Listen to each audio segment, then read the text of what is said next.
What is...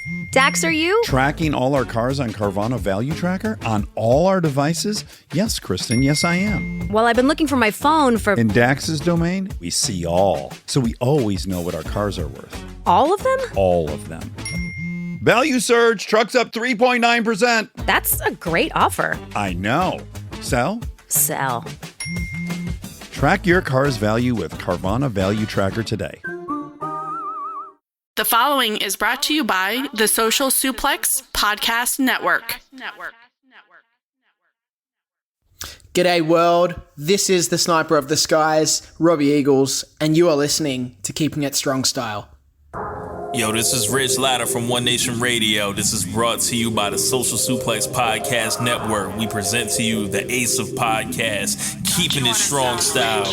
Let's go. It's the Ace of Podcasts, Keeping It Strong Style. Covering New Japan, they ready to hold it down. Jeremy Donovan and the young boy Josh. Come and hit a job out in Barrio the Frogs. From the Tokyo Dome over to the G1. Social Suplex is the network where we can get it done. I'ma chill and let them have it, cause this is just an intro. Keeping the strong style, 6 stars from the get-go, boy.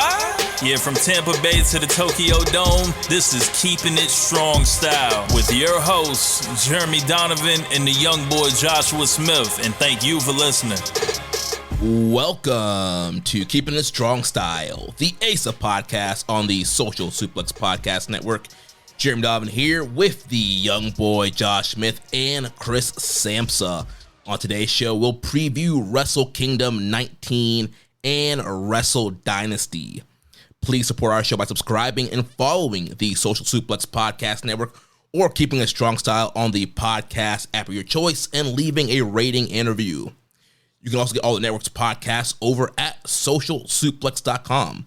Check out our Chop Tea store, chop-tees.com/KI Strong Style. That's where you can get your official Keeping It Strong Style merchandise. There's free shipping on every order and 10% off your first order. That's chop-tees.com/KI Strong Style. And if you enjoy this podcast, please consider making a one-time or monthly donation by visiting socialsuplex.com/donate and click on the donate button under the Keeping It Strong Style logo. And we are streaming live right now on patreon.com/KI Strong Style for IWGP and Grade 1 subscribers this week. If you want access to the weekly live stream, ad-free audio, and bonus content, you can subscribe at patreon.com/KI Strong Style. Chris, Josh, how are you guys doing? Hello. 6 years, boys. 6 years in a row. 6 years in a row. We preview Wrestle Kingdom together. The gang's back together. That's pretty good. That's a pretty good run. Yeah. That's a pretty good run. That's a pretty good run. I had to look it up. I was like, I think I've been doing this since the 2020 Wrestle Kingdom, so 2019 preview. And so I had to search. I just searched my name on your podcast feed, and there it was. So that's I don't know. I'm pretty proud of that. We should be proud. You guys should be proud that you're still doing it. I am proud that I have not alienated you guys or made you mad. We are ready to do it again. If the best was gonna happen, the best preview. Yeah, definitely. Yeah. There's definitely been times where I'm like, ooh, I don't know about that young boy. Oh, Jeremy's not starting many flame wars. I mean, I guess maybe this week, but otherwise, you know. I started it. Did you start? I just had a snarky response to one of the responses I saw that just annoyed me in the moment. As one deserves, okay? Everyone deserves a snarky response every now and then. I saw Jeremy respond, and I was like, no. You're like, I gotta log out. I wanted them to just rot in there with no response to what they said. See, that's the way to do it. I didn't see it at all, and then I saw what it was, and then I saw Jeremy responded, and I was like, damn it. Yeah, it's okay. This week, people got mad at me for asking if it's a Rambo or a Rambo. So we had a. I saw that. What was the impetus? Did they think you were being ignorant, or did they think you were being racist? Which one was it? the ignorant one, I think, but but there was some racism in the comments that they didn't realize, and I was not going to engage with people who said I think it's Rambo because that's more Japanese. I was like, what? What does that mean? I'm just trying to make a quick joke about which consonant's in the middle of this word. So. Yeah, we'll get to that. Before we jump into things, want to get some plugs out of the way here up front. So as you all should know, we had our FOH, 8th annual FOH Christmas special here with One Nation Radio and Keeping It Strong Style. That's available on our PayHip store, payhip.com/socialsuplex. We are so close to cracking the record of donations from last year. So if you haven't donated yet and listened to that, check that out on our store. Donate to help us crack the record there. Our year-end awards, the ballot came out last week. We did our big preview show on last week's episode, so tons of votes are coming in there. So if you're not voted yet, get your votes in for that. You have until, I believe, January 8th to vote. Link is in the description for that. Also, I was on Ring Post Radio on the Count Out Podcast Network. That episode dropped today on their YouTube and podcast feeds. So if you want me talking more about Wrestle Kingdom and Wrestle Dynasty, you can go there. Josh and I were also on We Work Stiff's Wrestle Stiffness. So the 11-hour extravaganza has dropped today. So you can check that out. We're on there with a bunch of other New Japan wrestlers and content creators. And then on the Social Suplex Network, our girls over at Tunnel Talk, they interviewed Matthew and Nicholas Jackson, the Young Bucks, ahead of Wrestle Dynasty. So you can check that out on our network feed on our YouTube. And Chris, why don't you get your plugs in now while we're plugging stuff? I don't really have anything to plug right now. My friend Jay Michael over at Voices of Wrestling just edited and or rewrote the New Japan Primer, which is over there. It is this incredible piece of work that Jay Michael, I sort of worked with him on last year, but Jay Michael took it this year and updated it. So if you are if this Wrestle Kingdom preview podcast is a part of you learning how to kind of navigate the waters with New Japan, Jay Michael's preview work over at Voices of Wrestling, specifically the New Japan Primer, would definitely get you totally caught up and really kind of get you the nuts and bolts of what's going on in New Japan Pro Wrestling. And then some of the whole group over there did a really good and substantial Wrestle Kingdom preview also. So those are my plugs. All my stuff will be up on all the social media stuff. I am at the Chris Samsa, and while I'm on my little podcast tour this week, my only ask of people is that if you have a furry friend or a dog or a cat, wake them up and have them watch Wrestle Kingdom with you. It's a good time. Nice. All right, before we jump into the preview, I had a question here for a mutual buddy of ours, Scott Rand on X/Twitter. I figured that'd be kind of a good place to start this conversation off. He says, I admit I've been lax this year with NJPW. First time since 2015. My top 3 favorites all left roughly at the same time, but I will be re-upping my subscription and checking out these 2 big shows. So my question to you is, how can New Japan capitalize and bring back fans like me? That's a big question. I don't think it's that complicated, honestly. Well, then the floor is yours. I think it's a couple key things. I think you put on an incredible Wrestle Kingdom, right? That's one of the biggest ones. You just make sure the show is good. Have some hooks in there, something that is going to draw the attention of people beyond just that show, so that they'll want to know what's going to happen next. Follow that up with a really engaging and important New Year's Dash, and keep that forward momentum. Deliver on that in January and February when we get to I know, are we having, I don't know, they've changed the schedule. Are they doing Fantasticmania in the same time, or is it different this year? It's New Beginning first, which is, I think, good. Yeah. It goes straight from Dash and then a couple days off or whatever. And then we're on the New Beginning tour. And there's only one major New Beginning show this year. All they have is New Beginning in Osaka. There's no Sapporo, Nagoya. It's not like a multi-stop, multi-weekend thing. So it's just one show in Osaka that it's all building towards. So it's a shortened New Beginning tour, sort of. But I'm looking forward to that. I actually think like that's almost the more important piece, because I think people jump into like Scott, right? Rand Scott, jump in at Wrestle Kingdom and then say like, all right, I'm going to watch New Japan this year. Like, and then, if eventually you sort of lose focus or New Japan loses focus, right? Last year, the New Beginning tour was all about Matt Riddle and Nick Nemeth. And Ospreay and Okada leaving. Yeah, well, yeah, and departures. That was gonna be my other point too. Yeah. So I think, if nothing else, the roster will, as far as we know, the core, guys that I think you will see at the top during Wrestle Kingdom will be the guys that carry the company through at least, the first part of the year and into the G1 and all that. So there's that. But I think that New Beginning tour is extremely important, as is Battle in the Valley, which is literally the next weekend. So that's another show that's going to be easy for, the Western audience to watch. Now, how did people kind of get engaged around Wrestle Kingdom? I mean, part of it is going to have to live with the English commentary team telling the story and catching people up.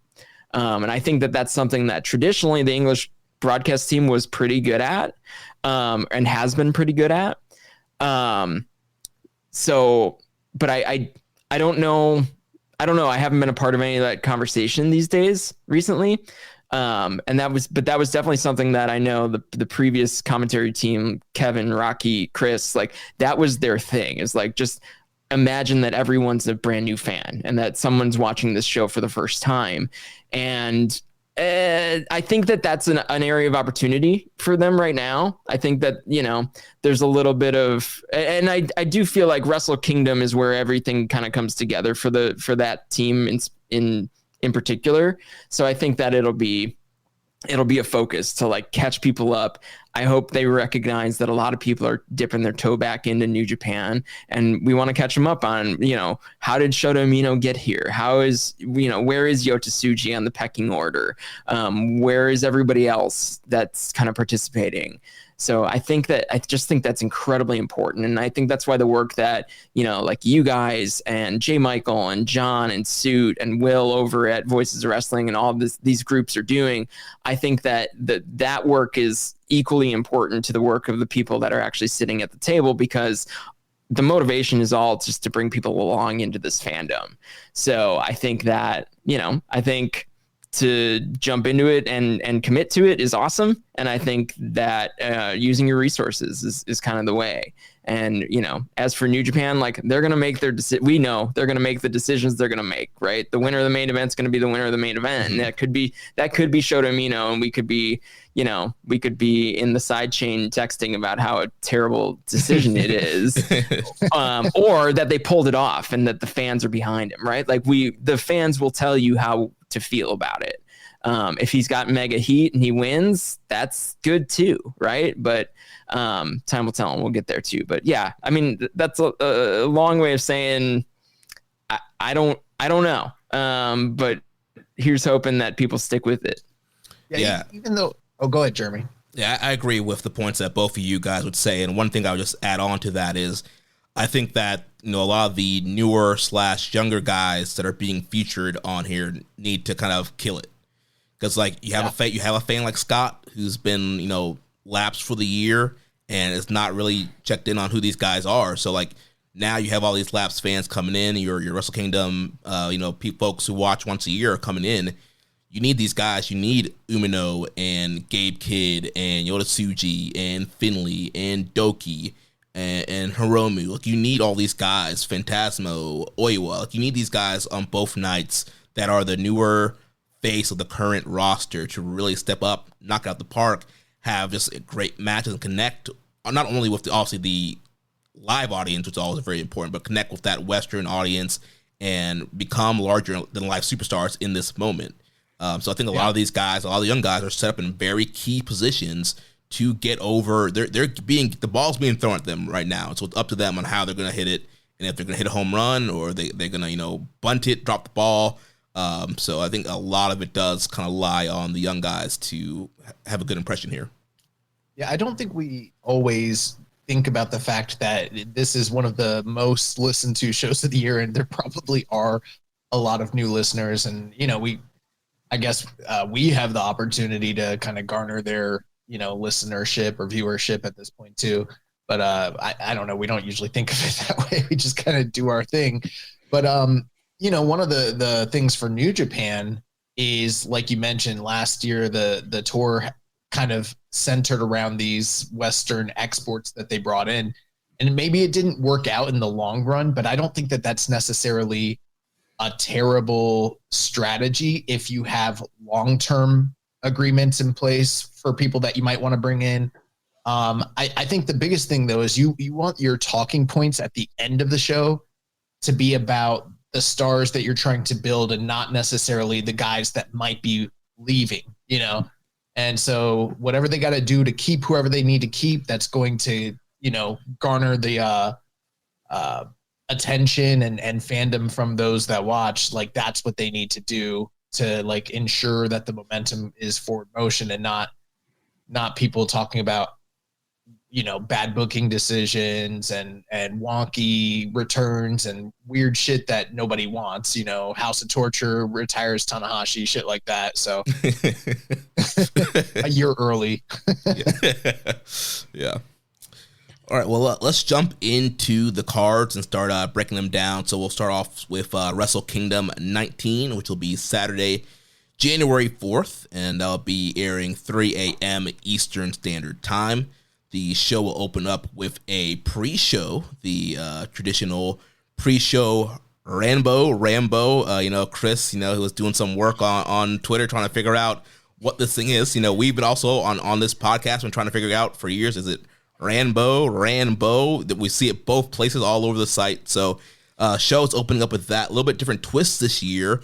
The winner is going to be the number one contender for the IWGP World Heavyweight Championship. So KOPW officially retired. We're not doing the Final Four gimmick. It's going to be, a regular battle royal where one person's going to win, and that person will get themselves a future world title match.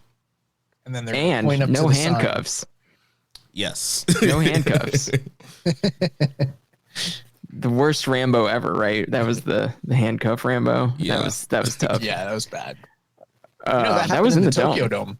Dome. I know it did. I was just looking at it. I was like, "Oh, that's really unfortunate." Yeah.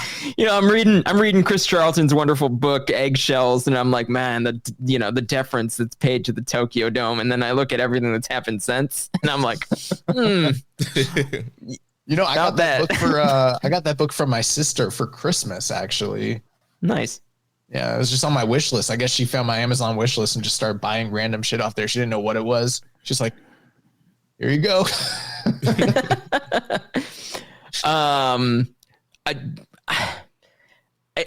The Rambo being for a title shot for the world championship.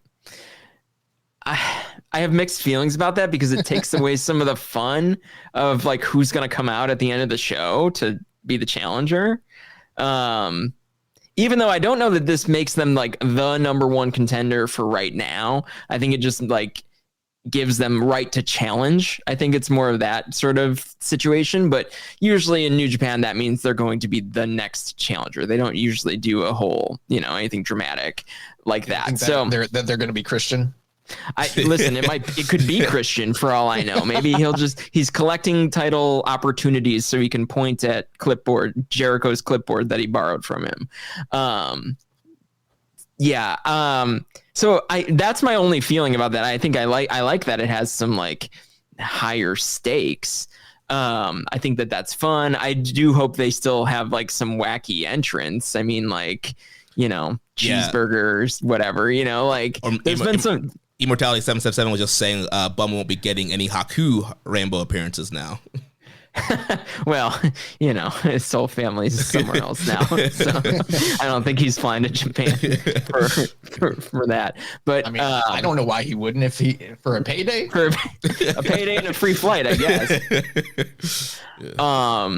So that's my only take on the Rambo being for the title shot, is that it takes some fun out of like the mystery of later. Right? If you think about like 2020, like one of the best moments was Kenta, demolishing Tetsuya Naito, like at the end of Wrestle Kingdom. Like no one expected him or that to happen, and now we'll sort of know who's up next. Even though we still have this weird second show with maybe Ricochet, maybe who is somebody else, Claudio. Yeah, so like a couple of like, I don't know, mid to low level challengers for the title that is happening the next night. So, but AEW's in town, so it could be anyone.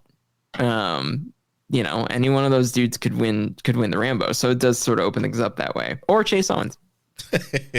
I see what you're saying there, Chris. I don't, and I would normally agree, but also at the same time, New Japan has done so many unexpected things with the way that they've implemented their different stuff. Like, a perfect example is the stipulation that came out of World Tag League. We all thought that was going to be traditionally, a Wrestle Kingdom match. Now it's not. And so it kind of changed the whole preview that we ended up doing for World Tag League. So who's to say that it doesn't necessarily, like the person that wins it isn't necessarily the February title challenge. For sure. They could do something different. But, I'm hoping, me personally, I don't want the wacky entrance necessirily. I like surprise entrance, but I don't need Kabuki in there spraying mist and everything. You don't want Izuka to show up. Yeah, I don't need Izuka, and not that I'm normally opposed to that sort of thing. It has its time and place, but when the world title shot is on the line, I want them to up the stakes of the Rambo, actually have a good Rambo, which I don't think I've ever seen a good battle royal or just in Japan, period, for any company ever that I can ever recall. The MSG one was kind of good. Which one? Yeah. Madison Square Garden. Does that? I didn't think that counted. I guess that does kind of count. It's a super card of honor. Super card Rambo. I mean, that's true. In Japan, I've never seen one, and that's not just a New Japan thing. That's like across the board. I've never seen a good battle royal there. So I would like for them to, kind of have bigger names, bigger stars. My biggest fear is Sonata's winning this shit. So yeah, there's a lot of, I was going to say, there's a lot of guys not on the card, right? I mean, this card is filled with singles matches mostly. So there are a lot of heavyweights not accounted for that could be stepping into this, or guys. I mean, where's Gabe Kidd on the main card of Wrestle Kingdom, right? Like there are some dudes, and there's guys that could come back too. I mean, like, New Japan is very quiet about injuries. So who knows where Uemura's at? Who knows where Jake Lee's at in regards to being ready to come back? So that would be my ideal scenario, is that like one of those dudes comes back and they kind of put the rocket back on him. But and I haven't heard, I have not heard anything. I would be surprised if Minoru Suzuki comes back. Sure. I mean, and that's my other issue with this whole thing, is that my hope is that it's not a tell for who's going to win the world title match. Yeah. Right. Cause like I was talking to someone and they were like, oh, I hope Taichi wins the Rambo. And I was like, yeah, that totally makes sense. Cause you want to see Zack versus Taichi, and so do I. But my thought is like that kind of ruins the main event. But then my other thought is they're gonna make people think you're getting Zack versus Taichi and put mega heat on Umino, which like that. Honestly, that I'm very into. Like, let's go. Like that I could get behind. So I do think, and I know that New Japan is that way, right? Like a little bit, you think what you're gonna get, and then heat, man. They've been obsessed with heat since 2020, maybe before that, but that would be some heat if either Suzuki or Taichi. But I think Taichi's the one that, like, if he wins the Rambo, I think that's a red herring. Or we get Zach versus Taichi in February, which could be sick too. So. Yeah. What's in the comments is saying, if Jake Lee wins, I'm turning the show off. People really thought he had turned a corner and then he got hurt, and it was sort of a shame. He did have a good trajectory going there. Well, he was in a nice little tags, put him in a tag team, with nice Gabe little Kidd. tag guy. It was good. Nice little tag guy. Nice little tag guy. But yeah, there are so many upper and mid carders. I just thought about like Hiroki Goto, a guy who had a great 2024 New Japan Cup finalist, had a great G1, a lot of emotional stuff. Fail again? Yes. Sure, why not? It's kind of his thing, isn't it? Yeah, I mean, if he's gonna have a good of like 2025s, he did a 2024. Why not? Yeah, sure. Let's do Zach and Goto at New Beginning. I think in Osaka, sure. Yeah. So it's got like that. Like you mentioned, like Taichi. Great Okan is not on January 4th, and he's got a nice little push this year as well. He did get into the G1 semifinals.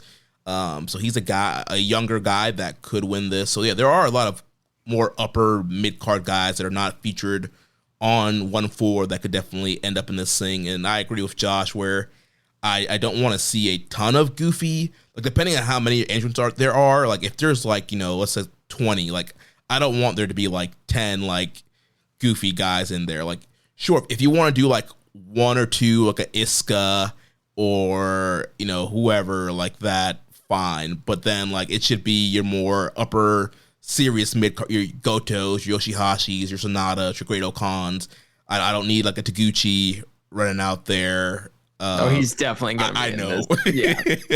But I don't need a ton of those types. Actually, of guys. he might not. He missed the concurso. I mean, that's huge. And there was no masked horse, and there's no masked horse. No masked horse. Yeah. I think it's pretty obvious. Honestly, I think it's just gonna be New Japan's gonna New Japan. They're gonna have a goofy Rambo until like the last 6 to 4 guys, and then it's gonna get serious. And honestly, since we got 2 quasi mostly baby faces in the main event, as to not throw off the scent, they're just gonna have one of the heels that is an easy title loss. Maybe, hopefully someone that is marketable, but at the end of the day, I think whoever it is that wins here, that's challenging in February, it's going to be a heel, somebody from House of Torture, somebody from Bullet Club that we're not thinking of. Maybe that's what I think's happening. Yeah, I think it's going to be Sonata. Maybe I don't know. I think it's kind of wide open because I think it's pretty wide open because I don't know who's winning the main event. Right. True. And there's also that's where I'm at. But I think if you put over a big heel, then it doesn't matter who wins the main event. There's no tell. Yeah. And then there's also like the whole AEW factor of guys that are coming for 1-5 that are not going to be on 1-4. Could you sprinkle some of those guys in there and they could win? And yeah, you could do a title match on New Year's Dash to spice it up, to have one of the, if it's going to be an AEW guy, they're going to be there anyway. You make New Year's Dash pretty cool and do a title match.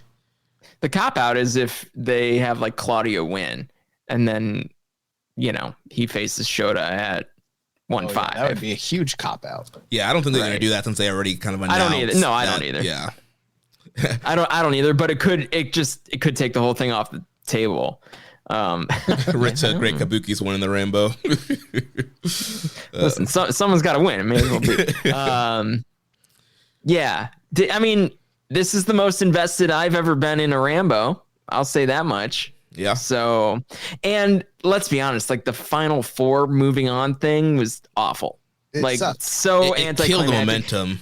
It was clever the one time when Yano was like on his way to the ring and was like, I guess I won. But like, and we all sort of, I think you could probably go back to that year and like somebody on this podcast called that. But I don't remember. Was it you? No, I don't know. I assume one of us was like, yeah, they're going to do this thing because it felt really obvious. Yeah. Especially with Yano involved and all that. Where's Yano? Where is Yano? Yano's not on this card. He'll probably be on there. Another name to consider, Bolton Oleg. If you want to heat up a young guy. Sure. Give him a shot at it. I mean, he did have a TV title match against Zach. as a it was his first singles loss in New Japan, on a Korakuen when he filled in for someone who either got hurt or got sick. What about Fale? Ew. One of the natural classics. Yeah. Caveman Ugg. Bad dude Tito. Hey, I'm in on that. I'm all in on that. Let's go. I've been trying to get Big Teats back in Japan for a while now. Like, I'll be all in on that. If Teats shows up on that Rambo, we know it's on. Jeremy says, I've been trying to get him back in Japan. Like, he's making calls to the office. I am. What the fuck are you guys doing? I'll be Rocky ignoring my texts every day. I'll be blowing that man up. I'm like, come on, you're supposed to be a VP, man. You got yourself a title match? Get Big Teats in Japan. But let's move on to the opener of the main card. We're gonna have the IWGP Junior Heavyweight Tag Team Title Tokyo Terror ladder match, as the champions, the Intergalactic Jet Setters Kevin Knight and Kushida, will defend against Catch 2-2, the Ichiban Sweet Boys, and the Bullet Club War Dogs team of Clark Connors and the Concorso winner Drilla Maloney. Tables, ladders, Desks. Just the best. I love that. You know, the best part about that is that that's what Dave Meltzer called it on Wrestling Observer Radio then. Yeah. He's like, it's a tables, ladders, and desks match. Nobody like Brian didn't correct him. And I'm sitting there thinking, so like, I don't know. I'm like, no, like, you just saw the JCast's tweet. Like, I wish they would have called it tables, ladder, or strong style tables, ladders, and chairs match. yeah, Tokyo Terror ladder match, and this will be the first ladder match officially in the Tokyo Dome. Though it will not be the first time a ladder has been used in a match. Yeah, in the Tokyo Dome, because that's what killed Kenta. Yeah, a couple years ago, Kenta is regretting that ladder situation, I think, still. So, I fear for the lives of all 8 of these guys. Because we saw, I mean, listen, that the Junior Tag League final is one of the best matches of the year in New Japan. So if you're looking for some stuff to catch up, it's on Power Struggle. That match was just tremendous. And those guys were, I mean, that was an aerobic exercise. Like, that was an incredible match. And like, but that's the level of thought and effort that this division is seemingly putting into their work right now. And then you give them ladders and tables. And I mean, these guys, some of these dudes are nutty too. I mean, we saw the United Empire boys in that cage match early on the New Beginning tour last year. You know, we know, and War Dogs too. Like, we know that those dudes have it in them to just like lose their minds and do some crazy stuff. So I think, as great as a lot of the junior tag team openers of Wrestle Kingdom are, this one is going to be different, but hopefully in a way that is the same energy. And I just hope that everyone comes out of it okay. Like, we don't have a Hanare bleeding out of his skull situation. Let's, you know, like, New Japan doesn't have the checks and balances that some of the American wrestling has. Like, they will let you, the wrestler, decide to go almost die. And like, they probably won't really stop you from doing anything. So someone there, I hope there's a voice of reason. Maybe it's Kushida. I'm going to assign that to Kushida to be the voice of reason in the room when they're laying out this match. So, cause otherwise I think, you know, Kosei Fujita might, you know, climb a banister and jump off it like New Jack. Like, well, you saw Kevin Knight. It's gonna be wild. Kevin Knight Road to Tokyo Dome was already climbing that huge ladder. So yeah, they're definitely going to do something nuts. And last week, Josh made a great point of like, yeah, you know, they don't do these matches enough times to have like the gimmicked ladders and tables and chairs. Like, it's the folding chairs that are there. It's a strong style table. It's a ladder they got from the Japanese Home Depot. Like, they're not gimmicking this stuff up. The ladders, the big tall ladders, as wide as the ring when you open it up. Yeah. Like, it's 20 feet wide, and that means it's 20 feet tall. Who's jumping off that ladder? Saturday night, me and Jeremy were in the building for the AEW pay-per-view, and at the end of the night, I heard one of the loudest pops of my entire life for Edge, which, like, I like Edge as much as the next guy, but like Orlando really fucking loves Edge. Like, I was shocked. Like, I could not believe it, like how big that pop was. And I don't think that you get 2025 Adam Copeland without those TLC matches. No, it's like he's still living off of that spirit of Jeff Hardy at WrestleMania 17. And these guys probably know that shit. They're all hungry. They're trying to break the caste system barrier of the junior designation and figure out how they can get theirs and get their bag and, you know, either get signed somewhere else or find upward trajectory momentum within this company, one or the other or both. And, a lot of them are probably gonna be willing to do some crazy shit. The only thing is we've seen them do a few gimmick matches in the junior division, and it doesn't always work out because they don't do them enough. But at the same time, you brought up the dog pound cage match. That was crazy as fuck and was outstanding. So I hope everyone's safe. I hope the match is fantastic. And I don't know who's winning this shit. I don't know. I don't know what your guys' predictions are. Yeah, I haven't even thought about it because I'm just thinking about the fact that this match is happening the way it's happening.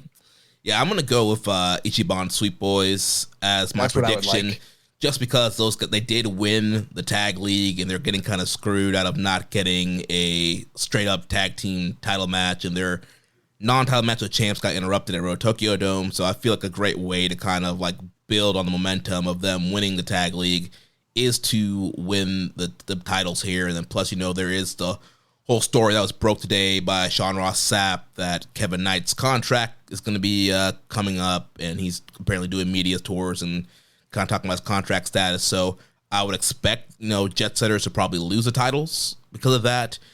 Catch 22, I mean, they've had their run already multiple times as champions, and then, you know, War Dogs, they were the champions all last year. So you kind of already have 3 of the 4 teams that have kind of already had their runs, and I think now would be a great time to establish Ichiban Sweet Boys again, get one of those young guys over, get Fujita over, have him be the one to pull the belts down, and start the year off with those guys as your junior tag champs. Is it a like belt in the sky ladder match? It should be. Why wouldn't it be? Well, I don't know. No one's explained this shit. I know, but like that would be terrible. Well, it might just be a match where that stuff's all legal. No, I don't know.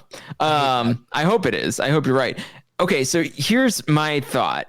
I guess a question to the group. Like, pretty much every year, Wrestle Kingdom, if you look back at the results, there's sort of a theme, right? Sometimes it's, you know, the old guard winning everything. Sometimes it's all heels. Sometimes it's just the dudes who all wore white, all lost, right? Like, there does seem to typically be a thread throughout the show, though.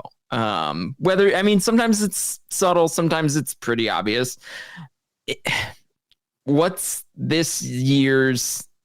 Is this year's thread young guys win championships, like new generation? So. It's got to be, right? Like I'm hoping it should be, right. And in that case, I think Fujita and Eagles winning kind of speaks to that. Right, because Fujita, right? He's a guy that we know they're going to focus on, right? And he needs something like Hardy to do coming up here. And Robbie Eagles is, for my money, just about the best wrestler in the world. So let's get him some more work, right? So maybe that's it, right? Or maybe the theme is TMDK wins everything. I was gonna say that's the other one. That's the other way that this works until you get to the main event, and then you still have this like, oh well, like they're collecting gold, right? You know, Fujita and Eagles, Oiwa, Zach's been saying he wants to paint the dome orange on this whole build, right? So that works for that too, which is a little less extreme, I think, as I'm looking at the rest of the card. Like, though, I mean. There could be basically a new generation guy win every one of these matches in one way or another. I would like it for Hontai to be the theme. Like Hontai wins everything except not the gold in the main event. You know, Zach can keep that one. Your bias is showing. We did have a question from Def Triangle 720. whoever wins the junior title match at Wrestle Kingdom, which new team would you like to challenge for those titles? I mean, I think these are the 4 teams that are going to end up kind of back in the mix. Like someone's going to get screwed and be the first challenger probably from this group, right? Because that's the easiest way out. So Yeah. It's really going to depend on what happens at New Year's Dash, I'm assuming. yeah. Right? Yeah. And maybe you can kind of project kind of what the because usually they like coming out of New Beginning, they like to do some sort of faction sort of thing with guys that have titles. So I guess you could maybe try and do some long-term projecting and base some of your predictions off of what those potential, faction versus faction matches might look like based on the title holders at the end of the night. But I'm not sure what other teams do exist in the division right now that would be viable challengers other than, these guys here. But you never know. I mean, it could be like Rocky and Yo, or maybe That's what like I was going to Yo's say. a guy. One other team that potentially that's not involved, Roppongi Revice, could be a good option. Yo's healthy, right? Yo's healthy. Yeah. I mean, he could even just, if Rocky's not in the country, just get another partner, and you could do something with Yo and somebody else potentially. Yeah. Yeah, I don't know. All right. Any final thoughts on that one before we move on? Just hoping everyone comes out alive. It's going to be incredible, probably. Yeah. Like I wouldn't. It has high expectations, but like best opener in the dome, like it's going to be in that kind of conversation. I think possibly. I mean, it can go 2 ways. It can either, I mean, it's either going to be amazing or it's going to be a disaster. Which either way sort of works for me, because it's gonna either way it's gonna keep me awake and keep me rolling. So yeah, but I'm rooting for it to be amazing. But if it's not, if I don't want it anywhere in between amazing and disaster. Like if it's a disaster, go all the way in. Yeah, well, all 4 of these teams are super hungry, and I think that they're going to be studying their TLC tapes and trying to make this thing a crazy spectacle. If someone comes out looking like a Dudley boy, though, I'm out. An Oswong Dudley boy with the camo pants and like a cut off blue tie dye thing. No, can't have that. Let's move on to the next match. We have the IWGP Women's title on the line as Mayu Iwatani will defend the title against Azumi. Over under 7 minutes, bell to bell for this. I think it'll be over, but I think for me, the over under is like 9 minutes. Okay. Yeah. I see them getting like 10 minutes at least. Hopefully. Yeah. If they don't have to clean a dead body out of the ring. and hopefully that 10 minutes is the ring time, not the total segment time. Yeah. Right. Yeah.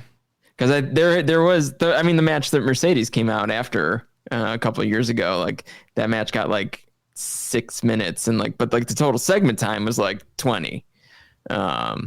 So, and I know people will be watching the clocks on that match. Oh yeah.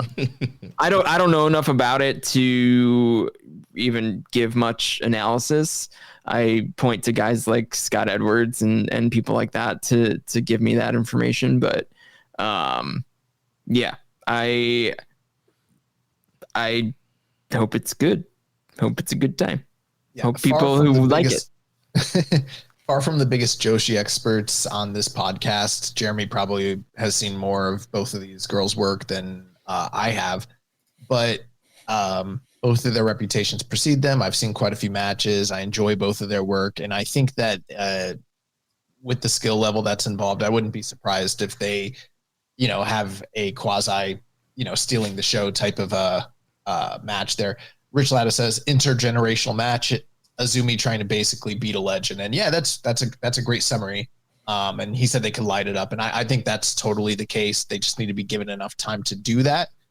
The other thing I'll add is with Mercedes Moné, on the show the next night against Mina Shirakawa, you kind of have to wonder if there is going to be any sort of interaction on any level either night between her and Mayu, because of the fact that Mayu's beaten her in the past, and the fact that Mercedes is kind of doing a belt collector gimmick at this point, and also the point that New Japan doesn't need 2 women's titles. So there's probably money in that match, and I'm assuming Mayu wins here again, this legendary lengthy title run, yada yada, and then look for either this night or the next night for something to happen, or maybe even like at the press conference, something to happen with her and Mercedes. Yeah, that could definitely be an option. I agree with Rich. This could be a really great matchup, even if they do get 10 minutes. I mean, Azumi is the queen of the speed style in Stardom, very infamous speed title matches with her, Starlight Kid, and Hazuki, and some other names there. So even with a small amount of time, like, both of these women are great, and I think they're going to kill it.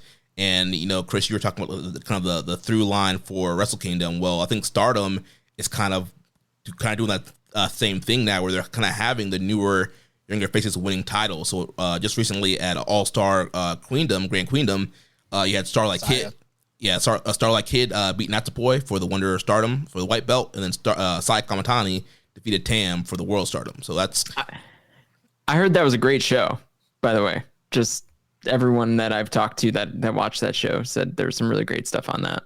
Man, like one of their best attendances for, where was that, Sumo Hall? Yeah, they were in Ryogoku. 4,023 was the attendance. The overall show has an 8.17 on Cage Match right now. And then, those last 2 title matches, very highly rated. Nice.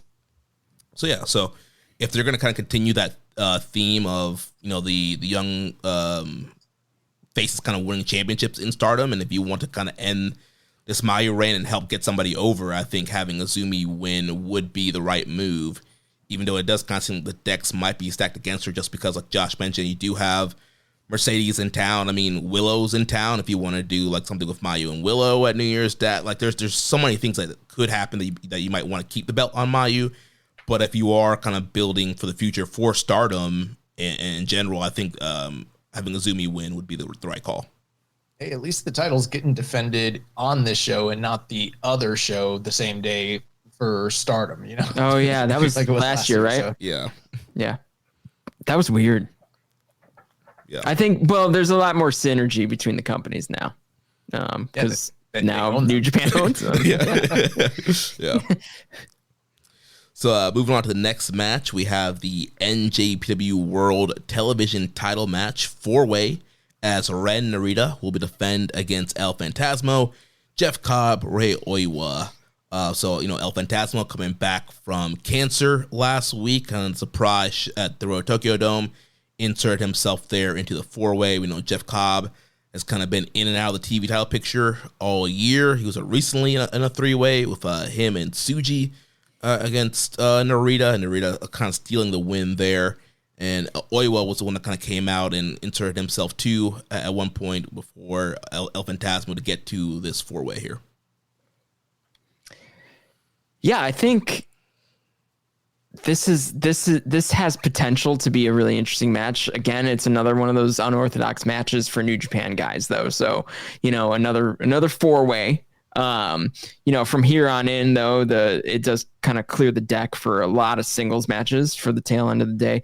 I don't know how the TV title became the extra person, multi-person singles title when it's one of the title. I mean, it's a 15-minute time limit, so it doesn't require rest periods for someone to lay outside the ring or anything. It should be a kind of a sprinter's title. So but it's an interesting mix, right? You've got Narita and Oiwa, who are sort of both the same generation, right?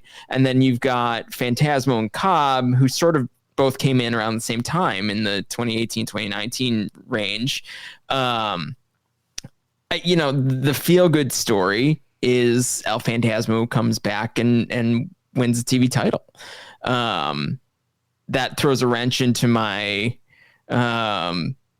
the thread throughout the show thing, except if we go with the Hantai route.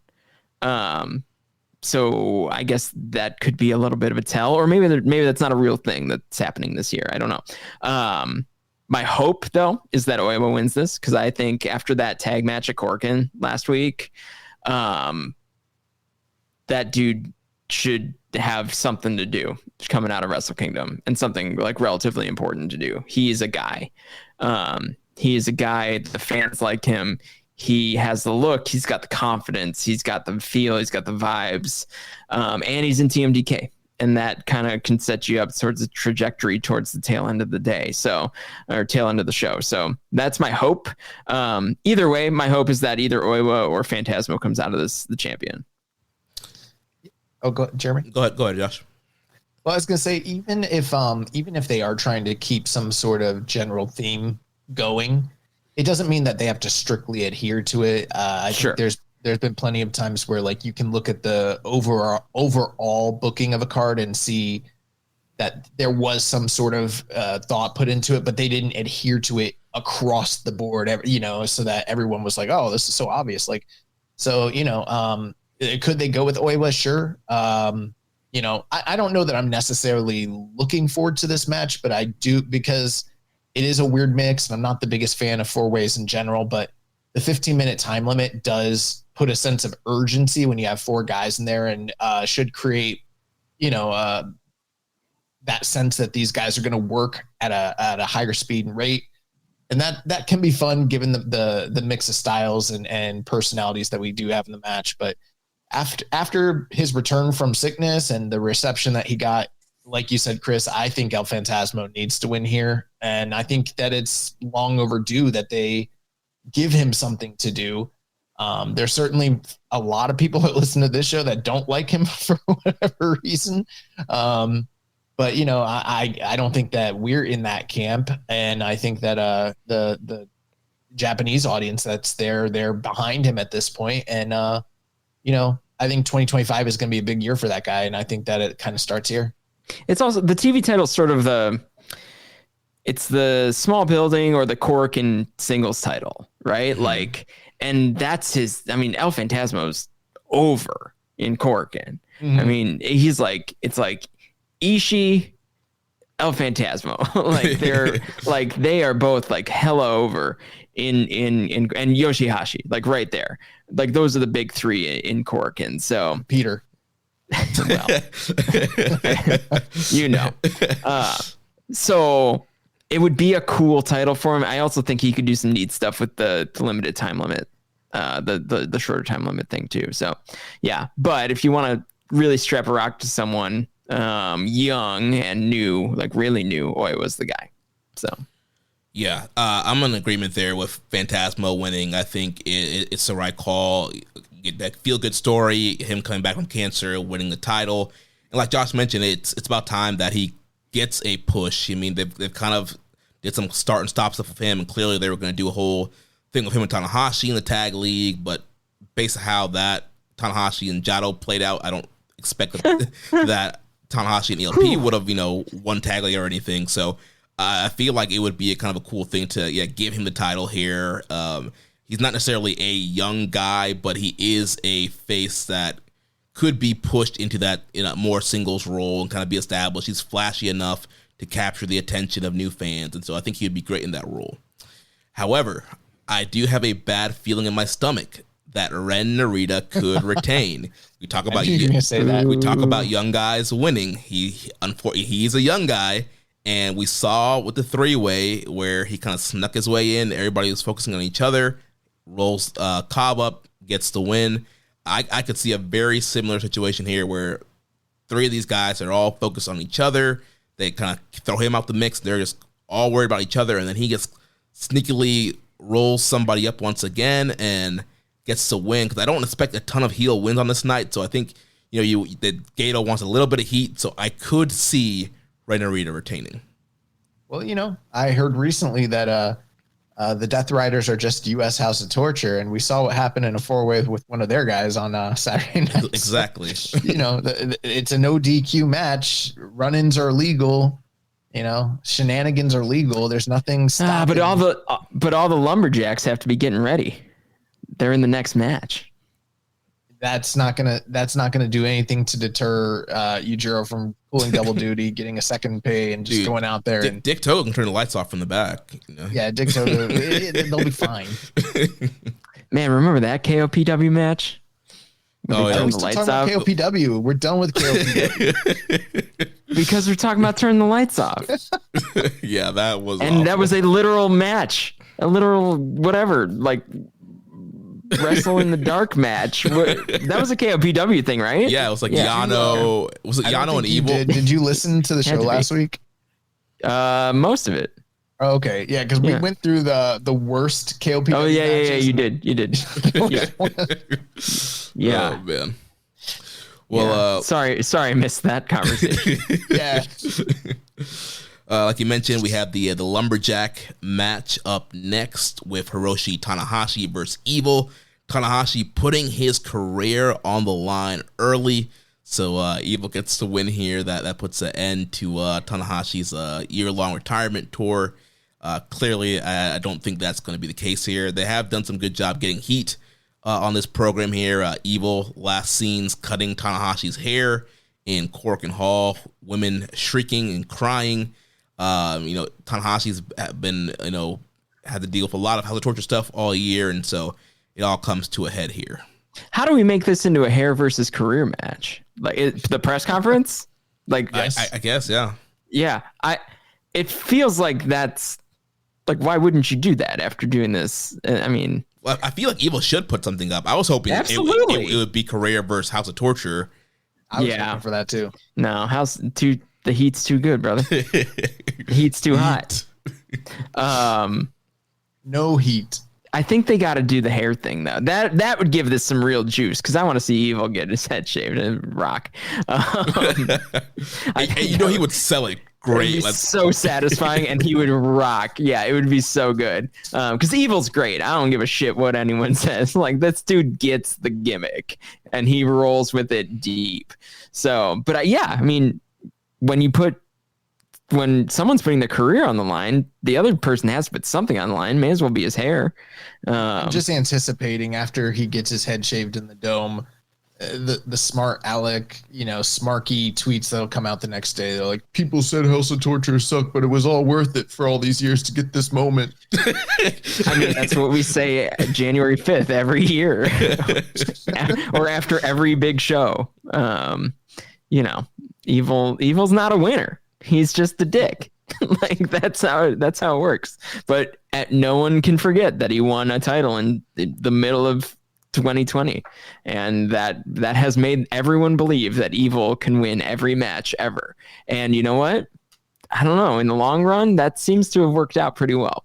And people have turned a corner on House of Torture too. They've just accepted it for what it is, and it's not like this offensive thing in their precious New Japan anymore. They just kind of either hand wave it or they've come to like it. But yeah, I will be watching that press conference, which I assume will happen the night before Wrestle Kingdom. If they haven't announced it yet, I'm sure they will. I'll be keeping an eye on those two during that press conference, because I do think that they should add a little something to it. Because we know Tanahashi's not. Why? Hey, Rich, just why can't Evil put his career on the line?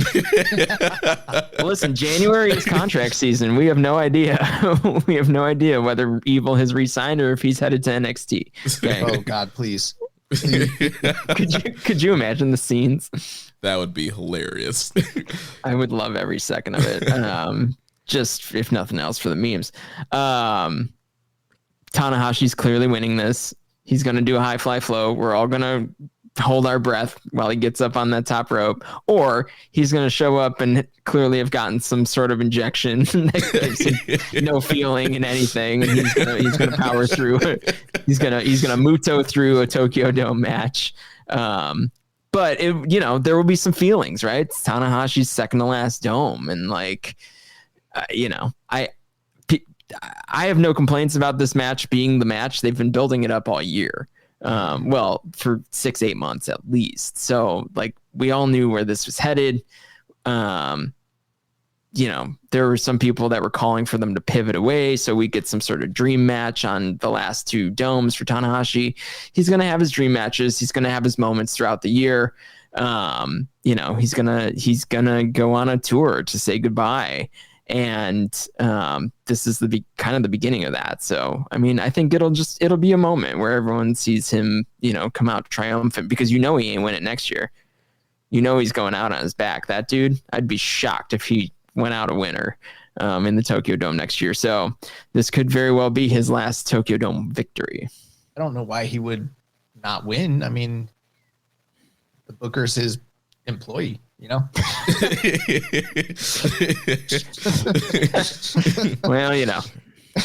Yeah. But go ahead, Jeremy. Yeah, I mean, this should be a good match. I mean, they got all the smoke and mirrors. The Lumberjacks will already be out there, so you already have all the guys out there. You won't have to wait for the running. It's like, I think it's going to be a ton of smoke and mirrors. There's going to be so many spots where, like, Tanahashi is winning and the ref gets pulled out, and you think he's going to lose. And who are the Lumberjacks, do you think? Like, who's Tanahashi bringing out? He's got to bring out someone cool, right? Kojima, Tenzan, Nagata.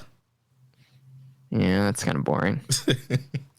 I mean, he had joked, or I don't know if it was a joke, but he mentioned wanting to bring out the aces of other outside companies. Yeah, Miyahara. So he talked about bringing out Kento Miyahara and Kiyomiya. Kiyomiya. And that'd be cool. Suwama. That'd be cool. Suwama. Well, Suwama was an ace and a contemporary of Tanahashi's. Yeah. Both on top.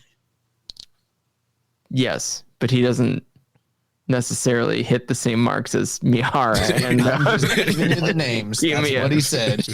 Well, it's hard to find anyone in All Japan right now. Well, I don't know. You can bring in Yuma Anzai. Anzai, yeah. That'd be sweet, actually. But now I hope for that.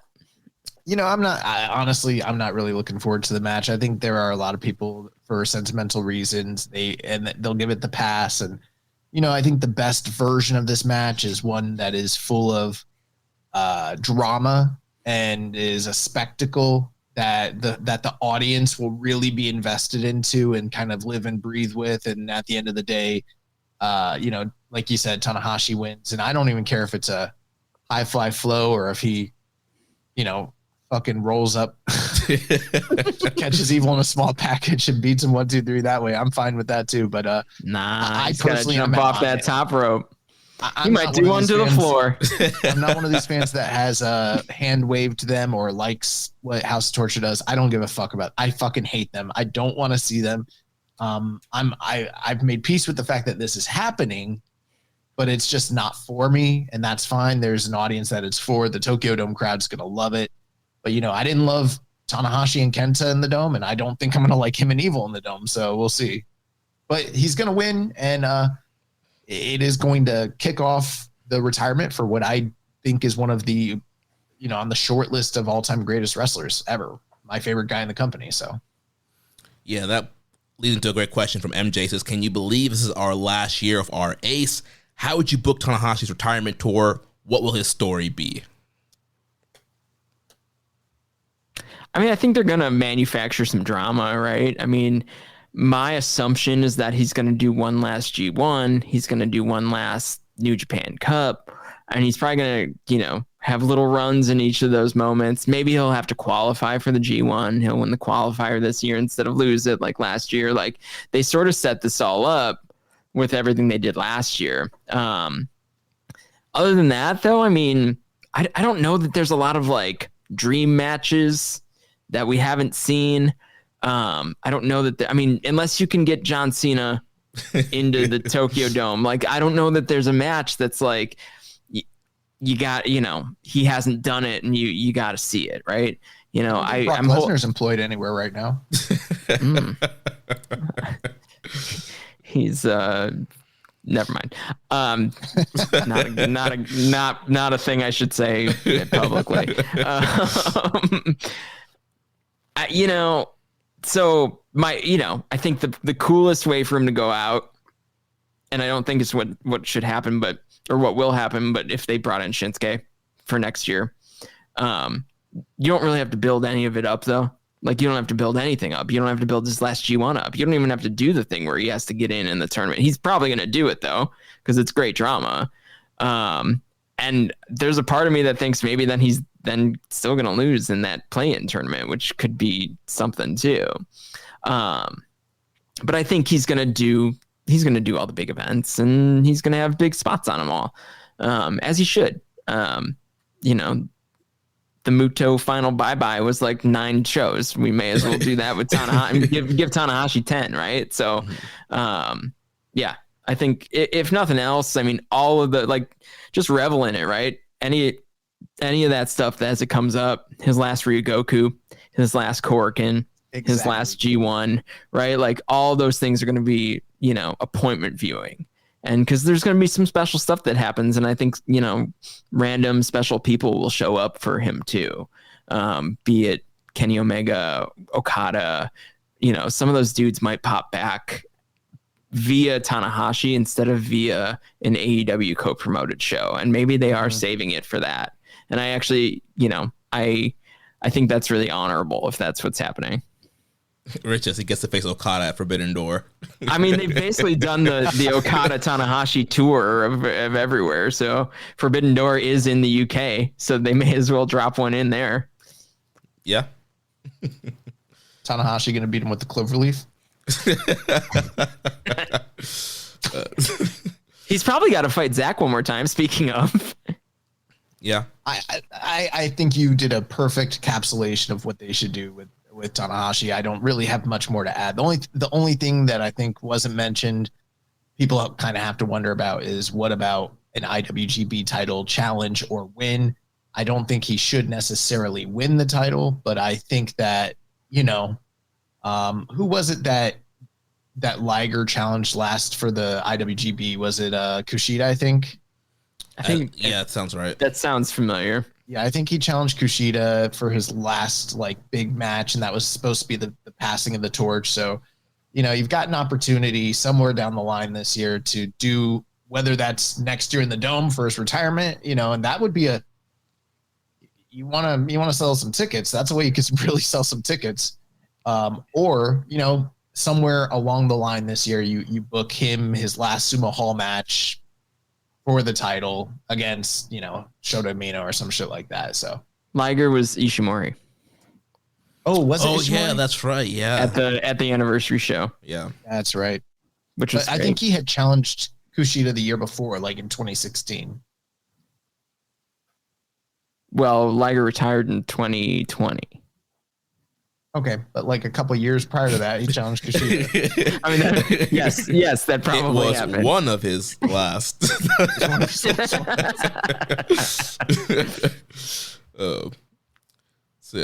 So moving on to the next match, we get into the business end of the card here. We have the AEW International and Never Openweight titles on the line. The Dragon Shingo Takagi takes on the Alpha Konosuke Takeshita. Dudes are gonna rock. Are these the two best active Japanese men's professional wrestlers today in the world? Pretty much. You could certainly make a case for that. I think that might be the case. I mean, I'm sure people will argue Kiyomiya, will throw Kiyomiya in there. They might try and throw Miyahara in there. Miyahara's on the level. He's absolutely on the level. Obviously Okada, but I also think both of those guys are breaking down to some extent, or on the downside of their peaks. Whereas Shingo seems to be fine. I think Shingo's ridiculous. Shingo. Go ahead. Sorry, Shingo, for the third year out of 4, led New Japan in singles match length again in 2024 with over 8 hours of singles match length. He led New Japan in 2024, 2023, and 2021. He wrestled the most singles matches in New Japan in 2024 with 28. He had the most singles losses with 12, and you'd never know it. You'd never know that Shingo got beat like a drum with 12 losses this year, because the man is impenetrable. And that to me says he's the best. He's one of the best out there because it doesn't fucking matter if he won or lost. He's awesome. Like, and then Takeshita, you know, I'm still hoping that this whole thing is just a soft jump over to you know, a little no, I'm not leaving you, DDT, and then all of a sudden he's just in New Japan. Like, oh, I had a great run I had a run in AEW where I stood behind Don Callis a lot and got paid pretty well and ate some Cinnabons, and now, you know, a couple years later I'm main eventing the Tokyo Dome in New Japan. Like, you know, it's not out of the question. And so with that said, I think this match is actually really important for Takeshita, not necessarily even for what it could mean for him in AEW, because we know they won't mention it, but for what it could mean when he, you know, if he decides to move back to Japan permanently, and he's going to need a home where he can get paid a little bit more handsomely than he does at DDT, right? So, you know, if they treat him well, and this is his first time into the Tokyo Dome, he gets some cool opportunities, and I think he's winning this match, because otherwise the match the next night doesn't really make any sense. Right, yeah. So the winner of this will face Tomohiro Ishii at Wrestle Dynasty. Both titles on the line in that matchup as well. No, they said only one. No, they recently said that both titles, as of today, they changed it. As of today, both titles are on the line. Okay, that makes sense. You know, earlier when we were talking about who the best Japanese men's professional wrestlers are, I was going to say the other guy that you might want to throw in there is Tomohiro Ishii. Yeah. But, you know, this is, Rich was in the comments earlier. He said this is the real main event. And, you know, do I envision a possibility based on their recent interactions where maybe we get the best match of the night out of the main event, given how much time they're going to be given and their motivations? Sure, that is possible. But I know we're going to get an absolute classic out of Shingo and Takeshita. In fact, like, maybe the bar is too high and maybe we should like lower it a little bit, just considering where it is slotted on the card. But you know, the ace of Dragon Gate versus the ace of DDT, two of the most decorated champions in the history of those companies. They've never had a singles match ever anywhere. It's the first time it's happening in the Dome. I think the fact is everyone knows how great the match is, but the monumental nature of it is kind of underplayed. I'll just throw this out there, you know, whatever. We went on Wrestle Stiffness with the Stiff guys recently, and they asked us what we wanted to cover, and we're like, bro, like, we're pros. We'll do whatever. What's your blind spot? What's nobody talking about that nobody wants to come on and talk about? We'll do it. And they're like, we need somebody to come talk about Takeshita Shingo. We're like, really? We got this. All right, we'll talk about that. That's going to be the best match of the night, most likely. So yeah, I'm very much looking forward to this. And there is that persistent rumor amongst those who seem to know things, who seem to know things that they should, or, you know, it just continues to kind of persist out there that there is a thought. I don't want to say it's it's a reported thing, but there's a lot of people that just think for whatever reason that Takeshita is doing a soft launch into New Japan out of AEW. So, you know, would I love to see that happen? Absolutely. Do I know it's going to happen? No, but it's getting bandied around enough to where people think it's happening. So who knows? Well, he's showing up a lot. Right. Yeah. You know, the man did a G1. Like, yeah. And there were those kayfabe comments, I think earlier this year, about him talking about not liking his AEW run and wanting to go back to Japan. I know that was kind of more in character and kind of turning heel or whatever, but I don't know. Seemed like there could be some truth behind some of the comments he was saying in that interview. They made merch for the guy. Yeah. Here, I'll get back in my lane. The Never Openweight Championship has been defended 10 times in the Tokyo Dome. 8 of those times it has changed hands. So, well, make it 9. That's really good for Ishii. Yeah. So, is there a possibility that Ishii walks out with both titles because of his active activity in both companies? Like, and he just randomly shows up on Dynamite as the international champion? Well, he's right there with Takeshita, just the other direction. I mean, Ishii's done a soft jump to AEW. Yeah. He's like, no, I'm good. I'm okay. No, I'm a little banged up. No G1 for me. I'm just gonna go hang out in Arlington, Texas for a month. I'm banged up. I'm gonna have this awesome 4.5-star match with Kyle Fletcher on Collision. I'm banged up. I can't do 9 singles matches in the G1, but I can do like 12 in AEW. I'm gonna work Hangman. We're just gonna put in a 4-star classic. No big deal. But my hip. Just gonna work this program with Chris Jericho over the ROH title. No big deal. So yeah, I mean, this match should be absolutely awesome, and I do hope that it leads to Takeshita coming to New Japan full time.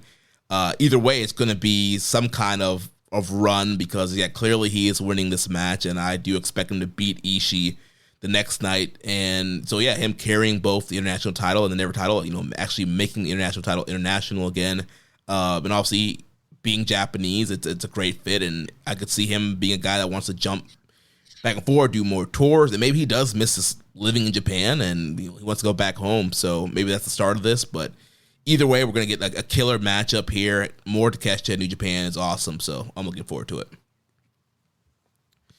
And that's gonna take us to the next match. We have the IWGP Junior Heavyweight title match. We have the champion Doki defending against El Desperado. I'm hyped. The comment. Oh, go ahead. No, I was just gonna say I'm hyped. I'm into this one. I think the Doki run's been awesome. I think he's been what we wanted him to be, which is sort of the perpetual underdog that keeps pulling it out.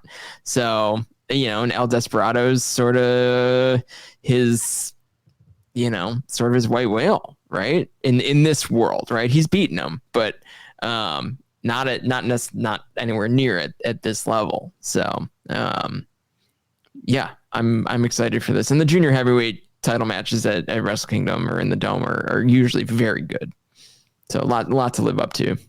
Yeah, I like the comments that have come from Doki recently where he feels,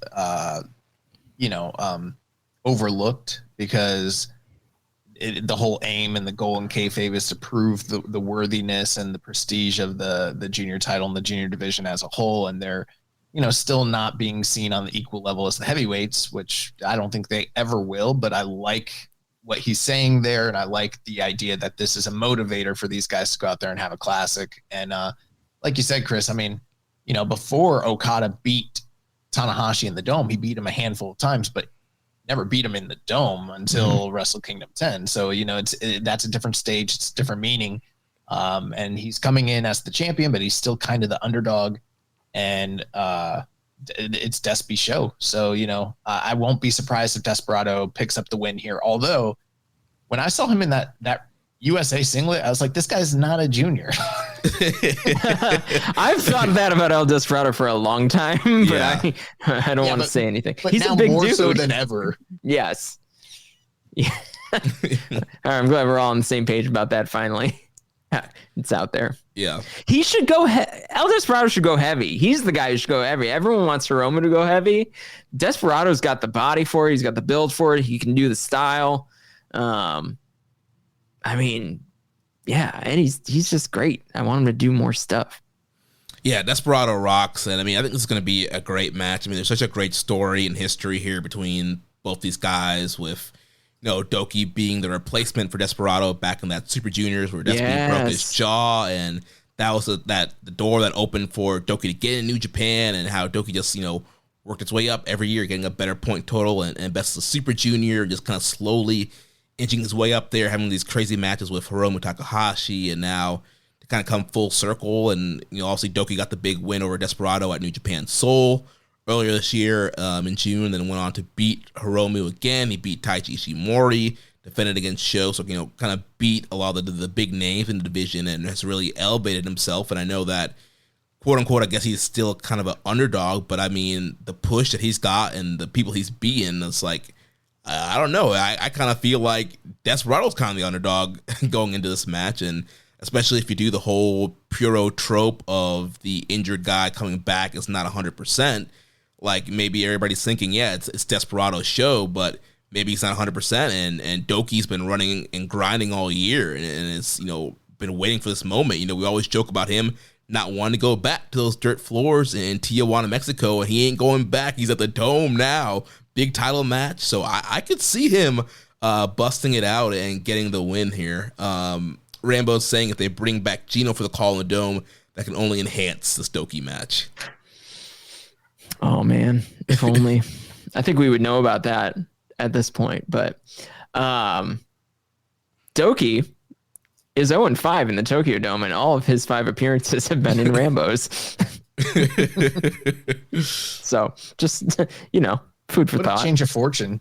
Yeah. I mean, honestly, though, think about it. Like the last time he was last year he was in the Rambo, the KOPW Rambo, and now he's, 4th from the top? Yeah. I mean, and the junior title, it typically gets about the same billing every year, but like you could certainly move that one down, underneath the Never or down there with the openers, because it's going to be an exciting match in its own way too. But they're going to give it some space and time. I mean, it's one of the 4 core, big matches on the show, and that I think is really exciting. And because I think either way this match ends, it's going to be good. And I think it's going to feature the juniors really well. Not if Desperado wins. No, If Desperado wins, it's not a good match. We ride with Doki. Desperado's good though. If Doki's got to lose, it may as well be to Desperado. Don't give me another Ishimori run.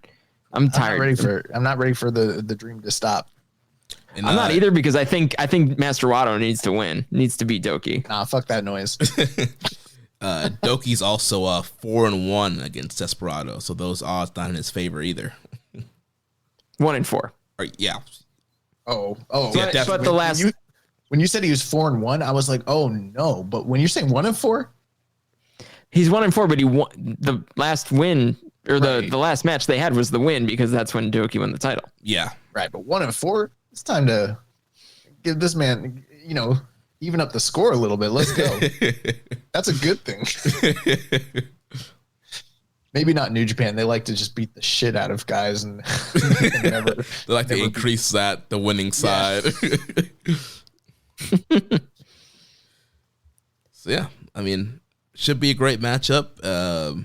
Expecting the banger there.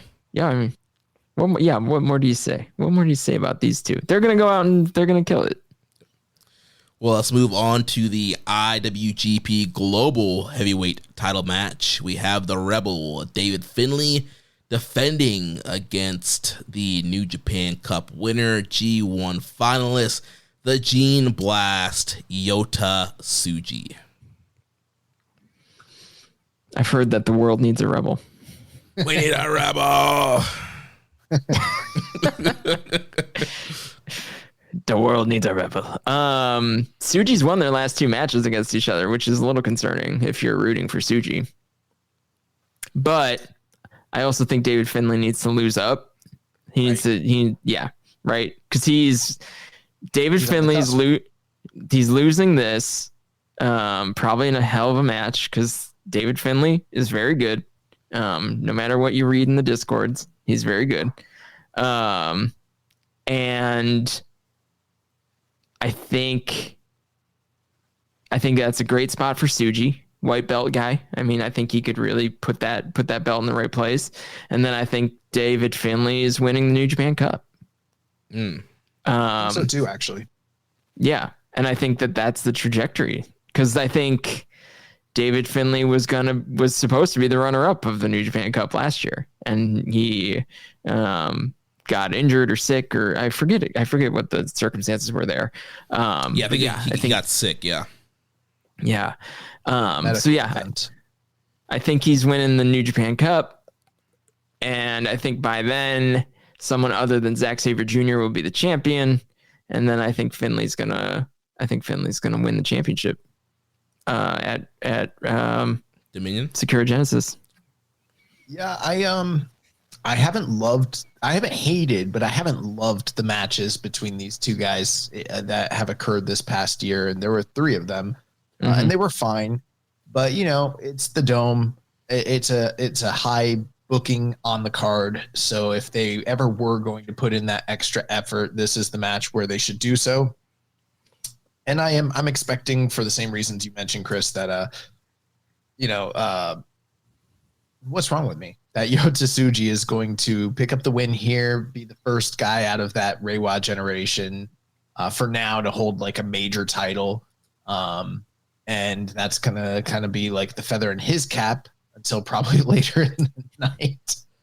But I think that they need to definitely, they're on the cusp of doing something great with Finley, and getting the white title off of him is imperative to get him ready for, being either a major title challenger on a major show and a tournament winner, or potentially even a champion, if that's the way you want to take things down the road. But that's what's happening here. And I hope the match is good. I hope it's great, but I think it's going to be mostly about the moment of crowning Tsuji and seeing where the story takes David Finlay afterwards. They went 28 minutes in the B block final. I mean, that was a long match. I don't remember that being all that great. It wasn't.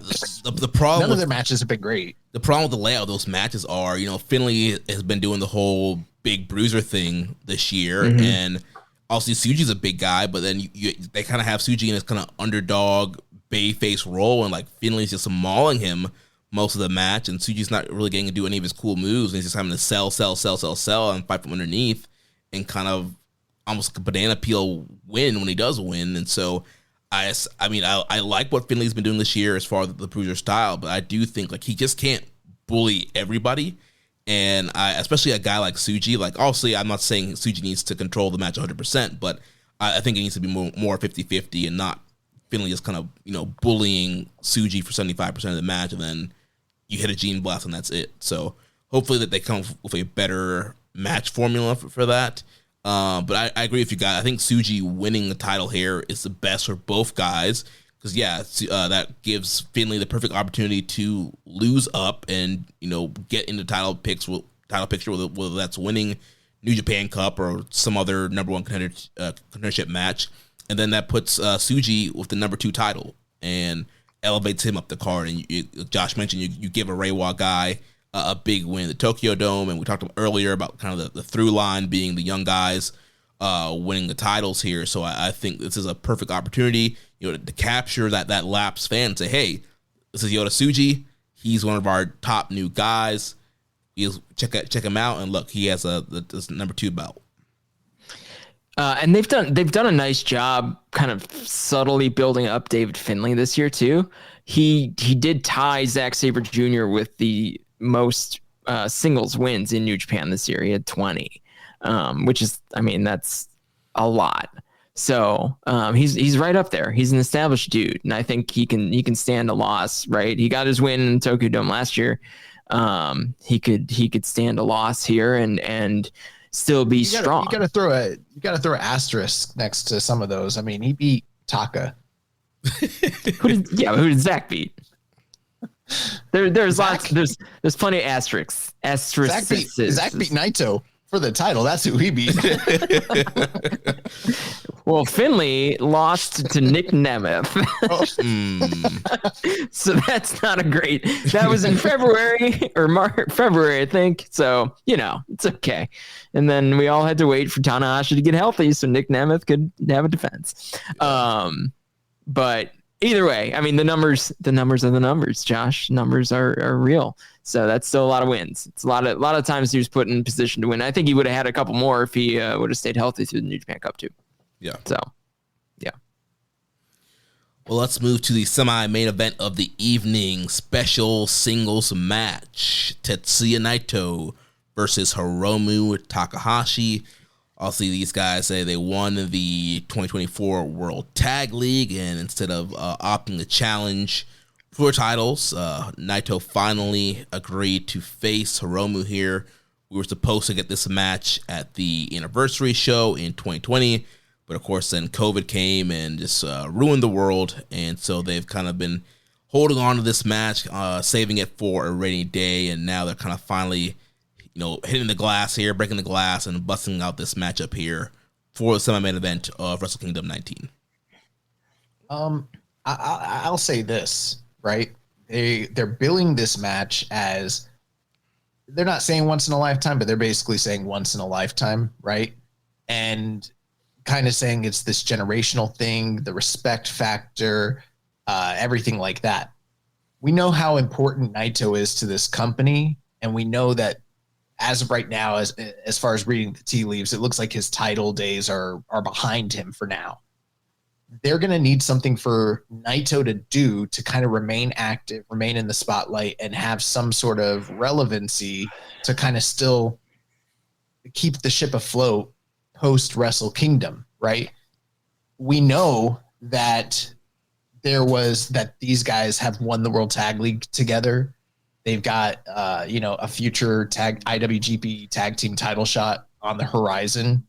In the last show that New Japan did in the US, which was in California, when the Young Bucks made their arrival, they did attack Hiromu, which wasn't really expanded upon too much by commentary, but it was definitely a teaser of what's probably going to transpire, which seems to be Bucks win the titles.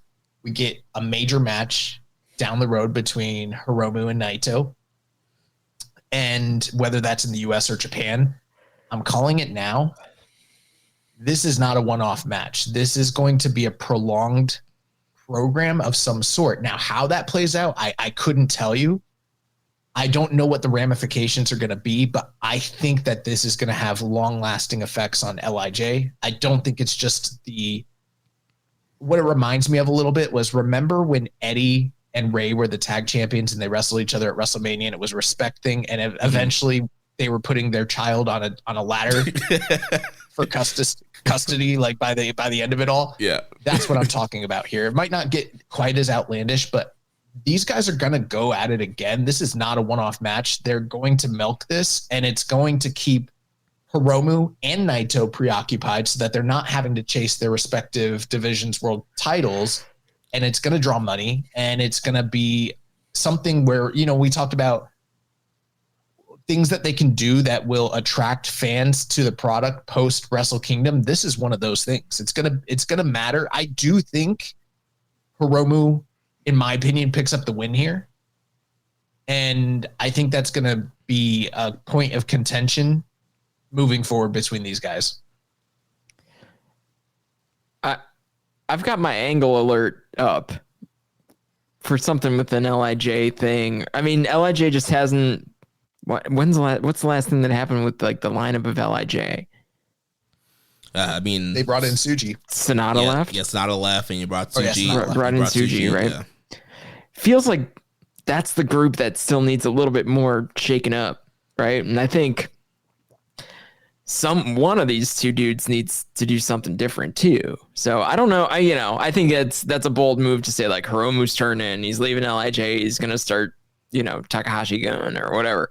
Like, I don't know if it's all that, but I think Josh is spot on. They're gonna come out with some sort of path towards doing this again.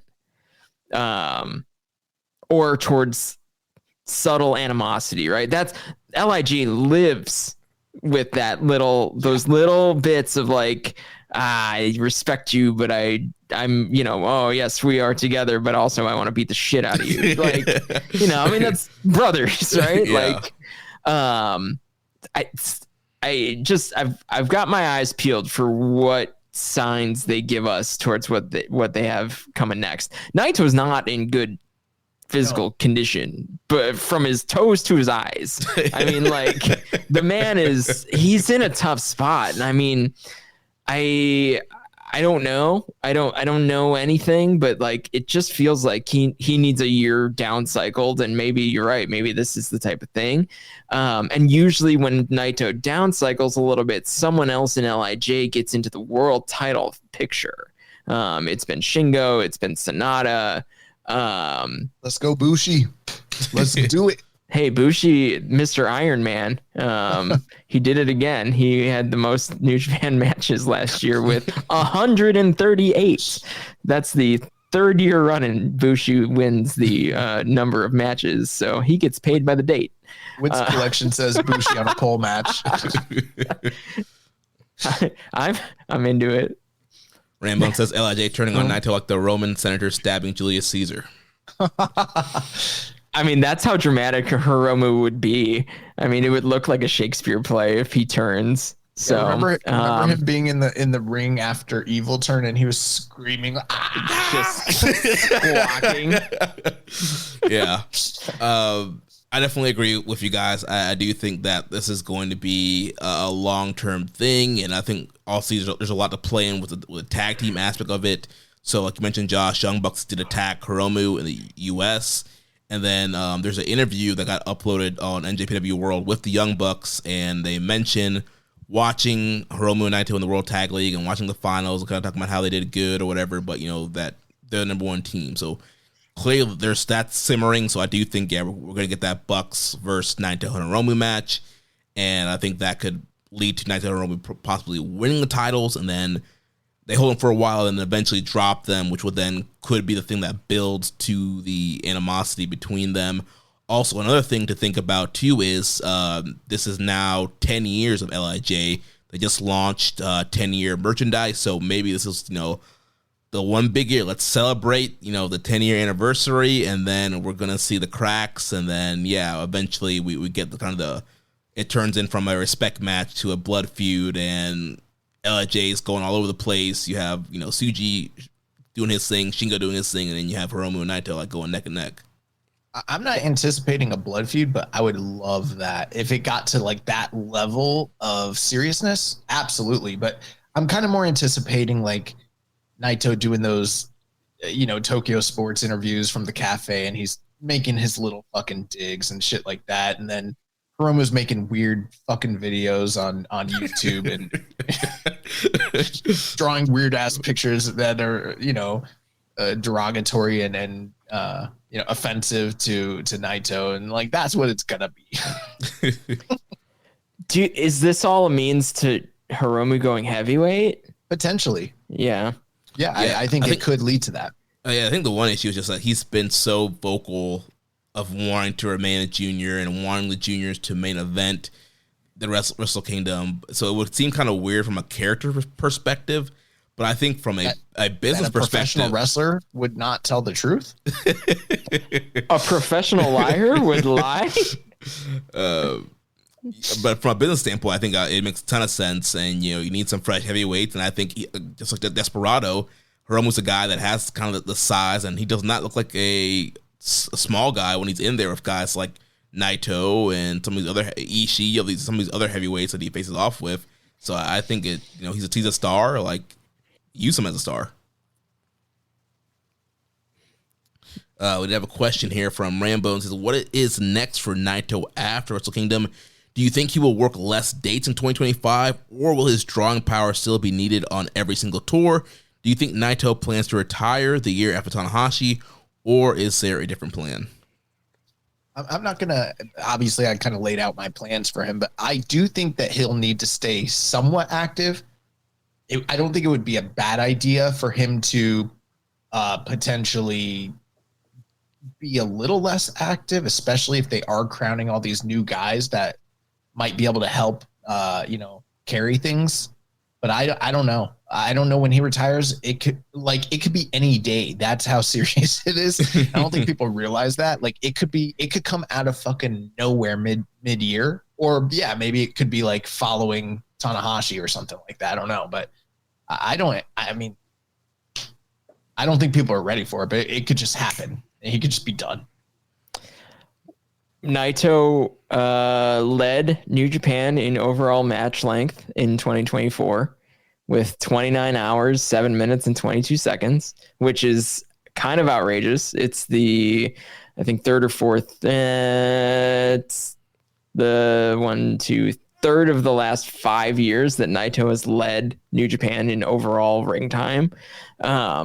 So, I mean, I just don't think he knows what else to do with himself.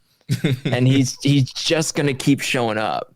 And the company has absolutely needed him to some extent. And he has honored that, right? But I mean, that's a lot. That's a lot. Three of 5 years, and I'm sure he was top 3 or 4 the years he was not injured. So he got hurt in 2021. So I think he's probably going to keep showing up. Honestly, It explains why these years have felt so long. Honestly, but I don't think he's going to wrestle. He probably won't wrestle as many singles, right? And maybe that's the point of the tag team. We saw Tanahashi try that in 2020 with Ibushi. And that your mileage may vary on your opinion of that. I thought there was some potential there, but maybe he does connect with Hiromu for a little while and they have a tag run and Naito does the tag team thing for a little while. It's not unusual for someone in LIJ to lead New Japan and with the most ring time. It's actually 1, 2, 3, 4, 5, the last 5 years. Someone from LIJ has been the person that shows up the most. So they're clearly still a draw. And I know that that's hard for someone like Naito to walk away from, right? But there's enough dudes in LIJ where LIJ would be probably pretty okay without Naito, even though it's so intertwined with like Naito's identity. But Hiromu would probably be the guy to take it over, right? You would think, yeah. Unless they really want it to be a heavy, and I guess then it's Shingo or Tsuji. But so I don't know. We'll see. I think there's juice in this. There's juice to squeeze out of this story, and I'm glad that they're finally doing the match. It's a real shame that it's 5 years after when it really should have happened, because that match would have killed in 2020. And I think that that's still the match though that people point to as like the match that we all missed out on, based on the pandemic hit and when the pandemic hit. And they held on to it for a really long time, and they're finally bringing it out. And I hope it's everything they want it to be. I hope that Naito, like Tanahashi, gets a little bit of the Tokyo Dome dust before he goes out, and they have the match that they've always wanted to have. I would have rather had the match in 2018. Well, sure. Yeah. That's peak both guys, right? Yeah. Before Hiromu breaks his neck. Yeah. And when Naito was like Naito just killing, yeah. When him and Ibushi were just dropping each other on their heads before him and Ibushi ended each other's lives. Yeah. I'm picturing it. I'm sorry. I'm trying to find words and I just can't. Def Triangle 720 has a question. Says, I don't know if Chris has seen the tickets moving for Wrestle Kingdom 19, but I want to ask, do you think it was a smart move to announce the Naito Hiromu match so close to the Dome show? I asked around a little bit about ticket sales for the Dome for both nights. It looks to be lighter than last year, ticket sales wise. I don't think that's super surprising, even though it is on a Saturday. So that's got to be a little bit disappointing. So my bet would be the number this year comes in close to last year, which was somewhere in the 28,000 range, but probably a little bit light is kind of how it's trending. There's also the chance of just a strong Saturday walk up because it's Saturday. So I don't know if they're putting a ton of stock into it. I think they're just trying to keep doing their thing, but smart move to announce the match so close to the Dome show. I think they announced the match when they knew they could do the match, because I think Naito knew he was going to have eye surgery on his other eye to make his other eye the same as his bad eye, basically. So maybe he can see some things on the same plane. It's really complicated. I can't really even follow it, like what's happening. Should do that with Naito's eyes. He might have. He wrote 90 some odd thousand words. But I think they announced it when they knew that they could deliver it. And I think part of that was post tag league. They knew they wanted Naito and Hiromu to be one of the draws of tag league too. And then, they confirmed that both dudes would be healthy. So I don't know that this match is as big a draw as people are making it out to be. And maybe that's like the little bit of pessimist in me. And maybe it's because I'm not an LIJ guy. Like I don't hard eyes for the black and red. I think they're a great unit, but like they don't mean that much to me. And I think they've sort of fallen out of favor a little bit with some of the fan base. And I think the LIJ Derby is not quite as big of of a draw as they might have thought it was. So because it certainly didn't send people to the Lawsons and the ticket booths for tickets. They announced the match, and I don't think it necessarily made any sort of immediate impact on at least not like a major impact on ticket sales. It's sort of like, you know, when you put Roman Reigns on a Madison Square Garden show. I mean, you sold some tickets, but not many. Yeah, I mean, I don't know I guess they could have announced the match earlier, but I mean, the World Tag League was a vehicle to kind of get to that spot, and I mean, they're stars, and I mean, I think that is the Japanese drawing match for this card. When you look at everything and you look at the main event, like I think that this is going to be the match that could draw extra folks in. Also, we don't have all the ticket sales, and it's looking a little bit lighter than last year, but I don't know. We're still, few days out, and I still think this is one of the marquee matches on this card that is going to. It's one of the reasons why people are probably buying tickets for the show.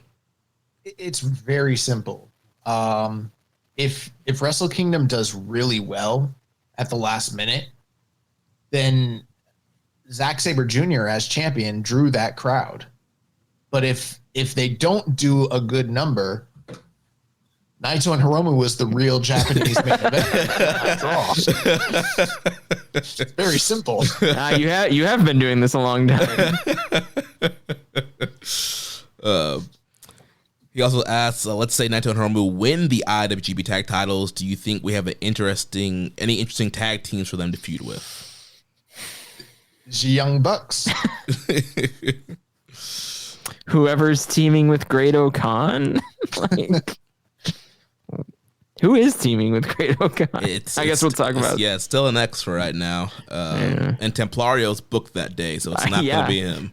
All the luchadors are booked. Like nobody who's showing up from CMLL. Oh, there's still a few names that are not booked. Teton. Yeah, Teton.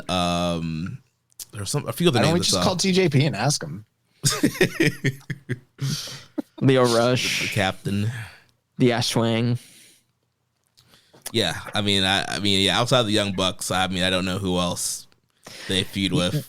The heavy tag division in New Japan is light right now. Yeah, they need some of these. They almost need a couple of the young guys to pair off or something, but they're all in different units. Mm-hmm. I mean, I guess I don't know what they're gonna do with Gabe Kidd. If Jake Lee comes back, you could do Mad Bastards, Gabe Kidd, and Sonata. You got Sonata, yeah. Oh, I can't wait to see Sonata.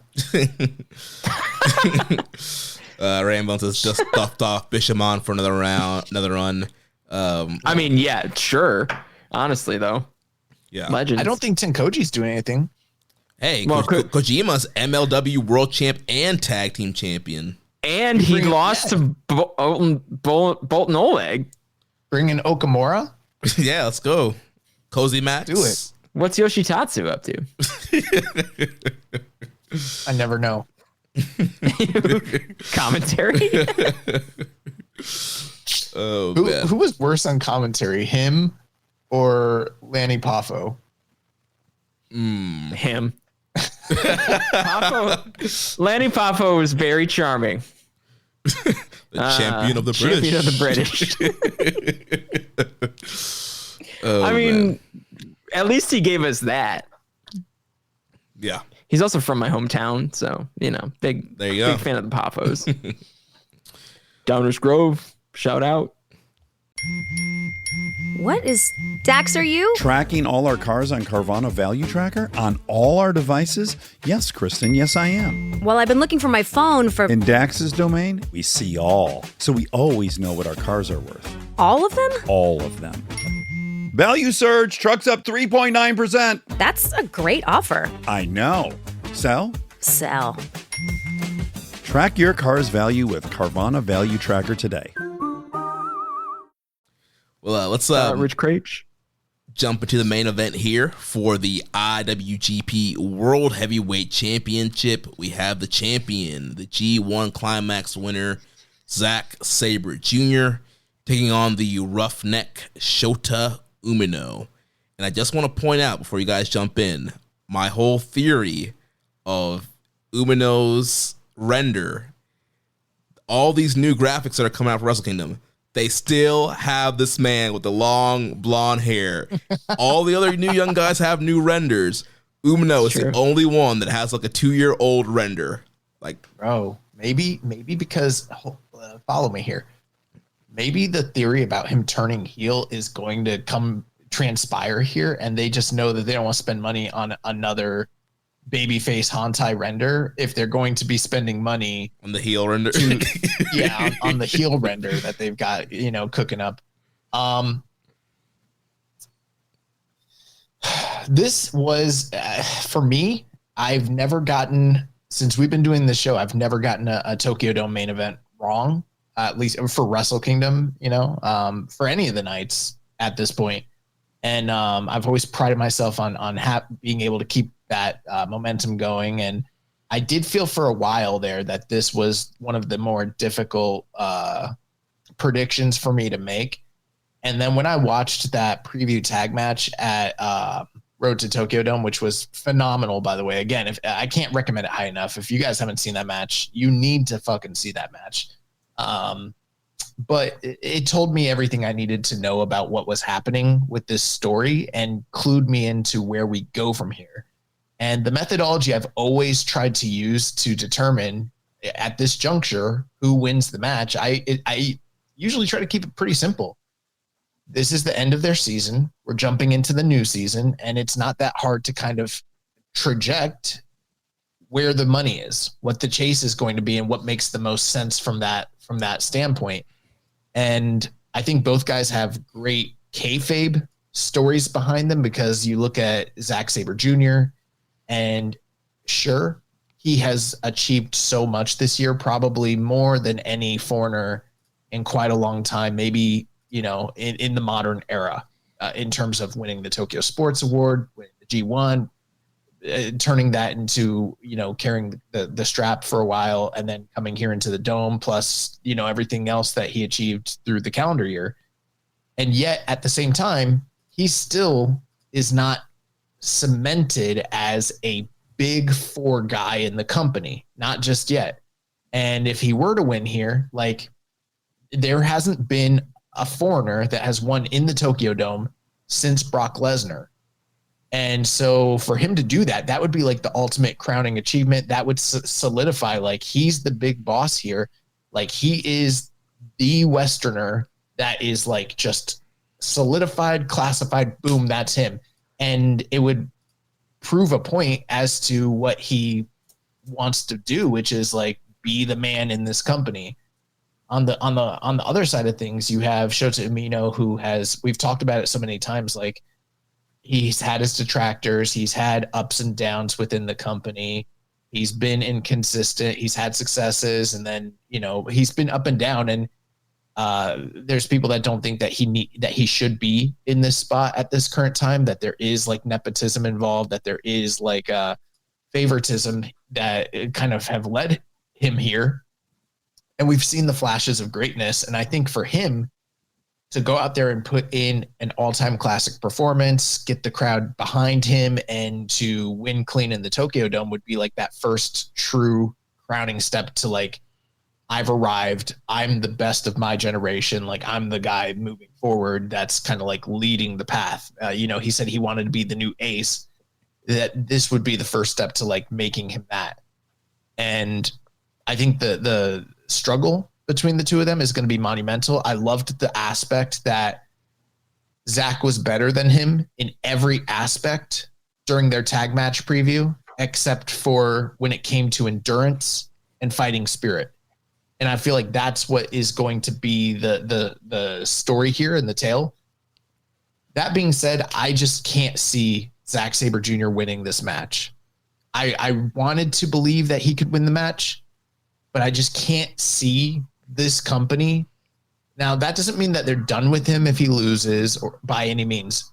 But if they go with him, he is big boss. Like, he is Okada type level guy, right? For this time, for this period.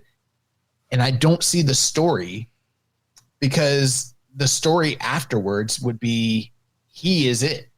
And now we need to find a new up and coming challenger. And the story is kind of about him. And we don't have anyone waiting in the wings unless they do something really compelling with that Rambo, right? It's so much easier to tell that story when you crown a new young guy that the crowd is going to be gung-ho for. If you were going to do it, now's the time to do it. There's more money in it. And the stories that you can tell are all completely fresh and brand new. And he's going to have struggles to prove himself as a new young babyface champion. And there's an endless list of bad guy and good guy contenders that he can go, face off with during this inaugural title run. It just, to me, that's where the money is. That's where the chase is. It just makes more sense. And it tracks with how this company books. I don't see them giving a Westerner this extra nth degree of deference. I just don't think it's happening. Yeah, I mean, the last time a non-native born person won in the main event in the Tokyo Dome was in 2006. I mean, you said it was Brock Lesnar. I mean, and even before that, it's Brock Lesnar and Bob Sapp. Like, that's it. Hogan, yeah, for sure. That was way. So, I think I agree. I think Umino's winning this match. I also think, back to our conversation about Tanahashi, they've got plenty of space to take some risks this year in 2025, because on every major show, you're going to have some sort of major Tanahashi event, and people are going to show up for it. The tickets are going to sell. So I think that means let's kick it off right. Let's kick it off on January 4th and give it to Umino. I mean, like, everyone says it that New Japan's got to elevate some guys, right? That every wrestling company has to elevate some guys, but until they do it, and then they do it, and people are like, "Oh, not like that," and you're like, "Well, then fucking how?" Like. So, and I'm not the biggest Shota Umino fan, but he looked great in that tag match. He looked great in every interaction he had with Zack Sabre Jr. across World Tag League. He looks to be in really good shape. I mean, he finally looks the part, right? Except the hair. Except the hair. But why would he be looking so good right now? But like, and Zach's not necessarily looking. Wow, Zach looks pretty good. Zach looks pretty good. Zach is jacked. Yeah, Zach's in pretty good shape. But my question is, and what I keep coming back to is, if you're gonna have Zack Sabre Jr. win in the Dome, wouldn't you have just done it off of the G1 win and have him challenge at the Dome and win? If that was the booking, if you're going to have Zack Sabre Jr. win the main event, wouldn't you just have, like, why wouldn't you just have him do the G1 challenge at the Dome? Why give him this little run that started in the fall and really established him as a dude? And it has worked.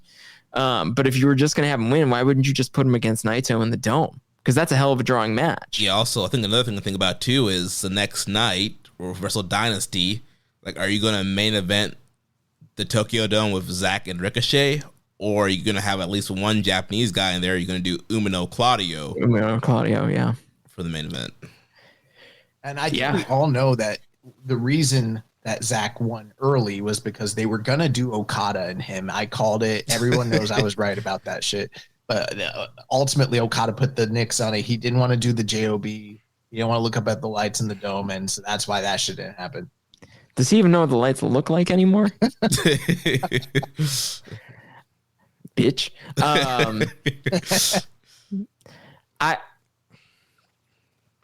Umino's not the guy that I would have put in this position, but he's also the only guy that doesn't.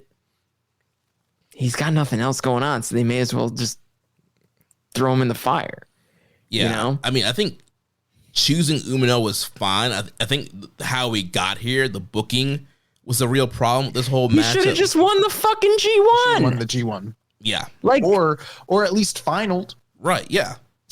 Because you could have done this whole thing, and I'm I'm talking now.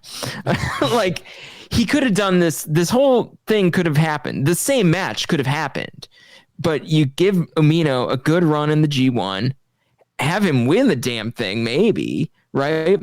Zack beats Naito in the blocks, and then they actually could do a title change at Ryogoku, the same title change that they did. They could have done that based on Zack beating Naito in the G1, and then the match turns into Umino versus Zack, and then Umino's actually got some momentum behind him, and it's not just like some dude that just showed up after a match, right? I mean, I know he beat Zack in the G1 or whatever, like, but they reversed it all, and it didn't make any sense. And part of me thinks something weird was going on around the G1, and I think we all talked about it and alluded about it, that, you know, maybe Umino didn't even have a good G1. Yeah, he didn't. He wasn't even, and not even. I'm not even talking about like match performance. I'm talking about like wins, like just the pure booking. He was booked like a geek. Yeah. And he was a non-factor throughout the whole tournament. And now all of a sudden he's main eventing the Tokyo Dome. And like, I know that I put the G1 up on a pedestal. So like that whole thing made me like irrationally upset. But like also now looking back at it, we could have gotten to this exact spot in a way that made more sense and got people to believe that Umino is an actual threat, because I think there's a lot of people in our world, in our universe, that think this is a foregone conclusion that Zack Sabre Jr. is winning this main event. And I think they've all got their heads in the sand, because they don't see that this is the avenue that they're using to get Shota Umino into that spot. And I will be very surprised if that's not the case. And I'm a little disappointed, I guess. I mean, I think I would prefer the Zack reign continue, because I do think Zack is really at the top of his game. But that doesn't mean that he's not still going to be around the title or around, you know, major spots for the company. But I think Umino's getting the win here. Well, before we kick it to Jeremy, let me just ask you guys one last thing and just think about it. Say Umino loses, right?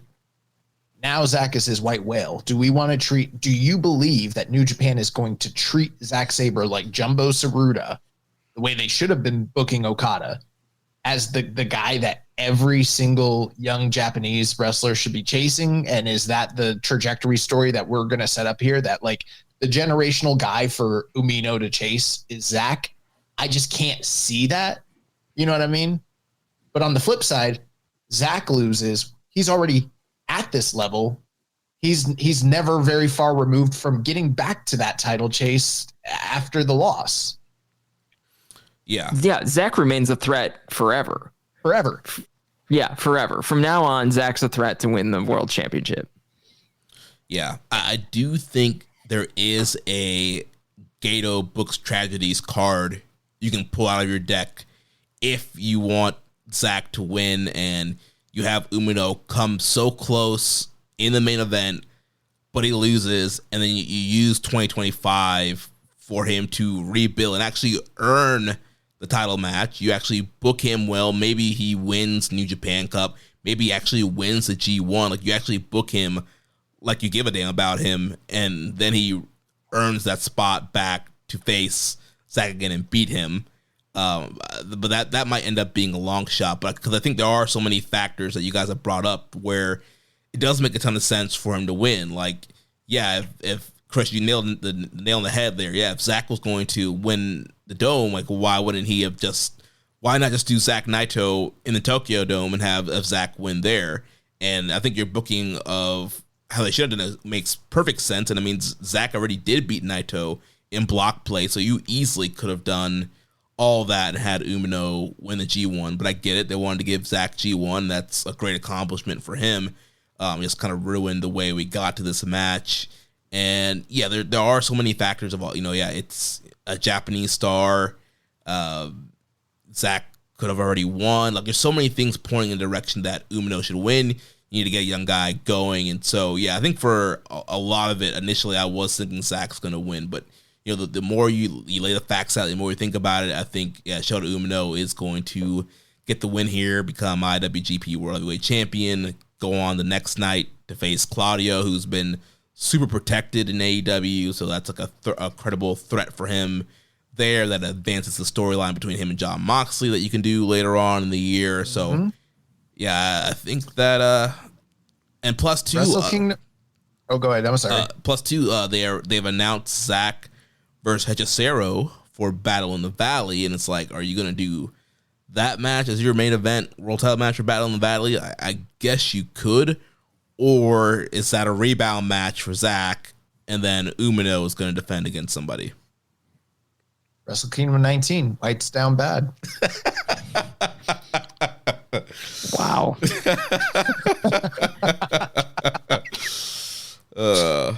I think Umino would be one of the youngest, and I'll have to run this math before the 4th, but he would end up being one of the youngest Tokyo Dome main event winners, at least in quite a while. Rambo and Slam Pig says first title runs don't often last super long in NJPW, so Zach coming off the belt right now isn't so surprising, and I agree with that too. Yeah. The white guys are always transitional title reigns. I looked this up not too long ago, and this is another funny like G1 IWGP stat, but like if you look at the IWGP champions that held the title within a calendar year of the previous G1, Shota Umino will be the worst performing guy. Oh, it's not even close to have ever turned around and won the title within a calendar year. It's not even close. Like, I know we're living in an era now where, you know, traditionally the person gets the title shot in 1-4, but even if you go back to like the 90s and the early 2000s, like nobody has ever done so poorly in the G1 and then turned around and won the title. It just hasn't happened. Yeah. We have some questions here from Def Franco 720. It says, depending on Show's performance at Wrestle Kingdom 19 and Dynasty, do you think New Japan will have him turn heel as a character shift for him? I think it would make more sense for him to turn heel if they go with the storyline you mentioned, Jeremy, where if they do the heartbreak and he needs to find himself because he's so ill-defined anyways, that could be the impetus for them to put a new coat of paint on him and further develop the character. But if he wins, I don't know why he would turn heel. Yeah. I think the only reason he would turn heel is because the fans have rejected him. Right. And that's kind of part of the story now. But so are they going to boo him in the dome? But I think he's going to be, I think he's going to remain ill-defined in the heel face like spectrum. I think they're going to lean into that where it's going to be this like, is he good? Is he not good? Like a less obvious version of the Jay White in Chaos story. And then eventually it'll turn one way or the other, or the fans will decide. They'll either be like, hey, I'm into this dude and I actually believe him. And yeah, sure, he can take his 20-minute entrance through the steps of Corkin or whatever. Or they're going to be like, get to the fucking ring, man. Like, we're tired of you. And they're going to reject him and then he's going to turn. But everyone who turns heel in New Japan just joins Bullet Club. So like, and I just don't think that's the way. And like Hantai is face-leaning. I mean, they're baby faces, right? Like, yeah. So what? I mean, could Umino? Where does he land? Right? Is he making his own unit? Is he joining? Is Chaos doing a tweener heel thing? It's so strange to just think about like what his alignment will be because he's sort of just been along for the ride for so long. Unless they think that the fans are going to boo him out of the dome, which I don't think that they're going to. Not after the work he's put in and that tag match that's gotten so much buzz and people have really started to appreciate. He didn't get booed in that match. Right. No. But he got booed out of that challenge when he showed up. Like people were not happy with it, but I think he's turned it around, at least to some extent. I don't think that's rose-colored glasses. I mean, like people love that Corkin match, and there's plenty of women and children. There are women and children. Even if he's not turned around to the point where he's going to carry the company or anything like that, like the people in the dome are going to be anticipating a new champion. They're going to be excited about it. They're not going to boo him. And unless they want to tell a story that he can't get it done against Zach and he needs to go to the bag of tricks to turn heel to beat him, like there's no reason to do it. Yeah. He also asked, hypothetically, let's say Shota does win the world title at Wrestle Kingdom 19. Do you think they will pull the rug out under him and take it off of him quickly and give him a month or two as a champion? They could. Maybe. But I don't see it necessarily being that dramatic, but they could. I mean, they love to do the establishing title win, right? Yeah. Little short reign, 2 defenses, maybe. I mean, Shota might rack up 3 or 4 just based on how quick the first couple are going to happen. And then, yeah, drop it to the New Japan Cup winner, David Finlay, in April. And David Finlay fucks him up. I mean, that feels right to me. I don't know if we're talking in April and that's what happened. I'll still be surprised because I'm always surprised when we totally get it right. But like that feels good. And then Finlay holds back on top. Well, you said it. But that also feels good. That feels good to me. Yeah, I don't know. I'm into that. We'll see. But then what does Zach do? What's Zach up to? Just wrestling great matches? Yeah. go wrestle Hechicero and Battle in the Valley. Then go in New Japan Cup. You can have some more great matches there. Yeah. Have a 5-star match with Hechicero again. Battle in the Valley. It's gonna be match of the year. It's not gonna suck. I mean, he could drop down the global scene, face Tsuji. Sure. Yeah. Or he could get a TV title again. Tag up with somebody, do a tag thing. He's a great tag. Him and Oiwa? Him and Oiwa could go win the tag titles. I'm into that. That works for me. Yeah. All right. Well, that is Wrestle Kingdom. We'll jump into Wrestle Dynasty. But first, 2 questions kind of leading to Wrestle Dynasty. First, from At Will Pro Wrestling. He says, because wrestling fans have short-term memories, do you think if Dynasty, even without top guys from AEW, is a great show, that people will forget about the build? There's a build? Yeah, what build? This is sort of how I've been calling for them to book Forbidden Door anyway. It's just like slap some matches. I mean, I think they should be higher visibility matches, but I mean, just book matches and they'll probably be good. Like that's sort of my level of expectation for Wrestle Dynasty. And I see the next question, like good. I think it'll be good and it'll be cool. And like some of these guys and gals on this show they're going to knock off something off their bucket list. Yeah. Right. And I think that's really neat. And I am of the belief that this was not what this show was supposed to be. I think this show was supposed to be something completely different and not necessarily an AEW show. And I don't know that for sure, but there's been some chatter about that. So I think this is the best thing they can do with 1-5, and they've got the building booked, and I think some folks might show up, and it might be a fun show. Yeah. I mean, I don't think there was a great build, but at the same time, it was a lot of shit that just kind of got shoehorned in on the last few New Japan shows of the calendar year. Aside from Kenny and Gabe, which actually had a build, everything else was pretty lax. I mean, there were definitely angles. So if you want to say that's the build, sure, there was a build, but I don't know. There's not the same hooks in most of what's happening on this night that we can really sink our teeth into. And it's a good thing because we've already gone 2 hours on the first night. We can't do that on the second night. Yeah. I think. Well, we're treating Wrestle Dynasty with the same deference that everyone else has. Yeah. I think if it ends up being a great show, people will forget the lack of build. It'll be kind of like Forbidden Door 1, where you had, all the injuries and everything that's kind of totally screwed the build up for that, and still ended up being a great show. So I think that, if they knock it out the park, people will kind of overlook the build. And then at DFrost666 says, is Wrestle Dynasty the worst card on paper in the history of NJPW running the Tokyo Dome?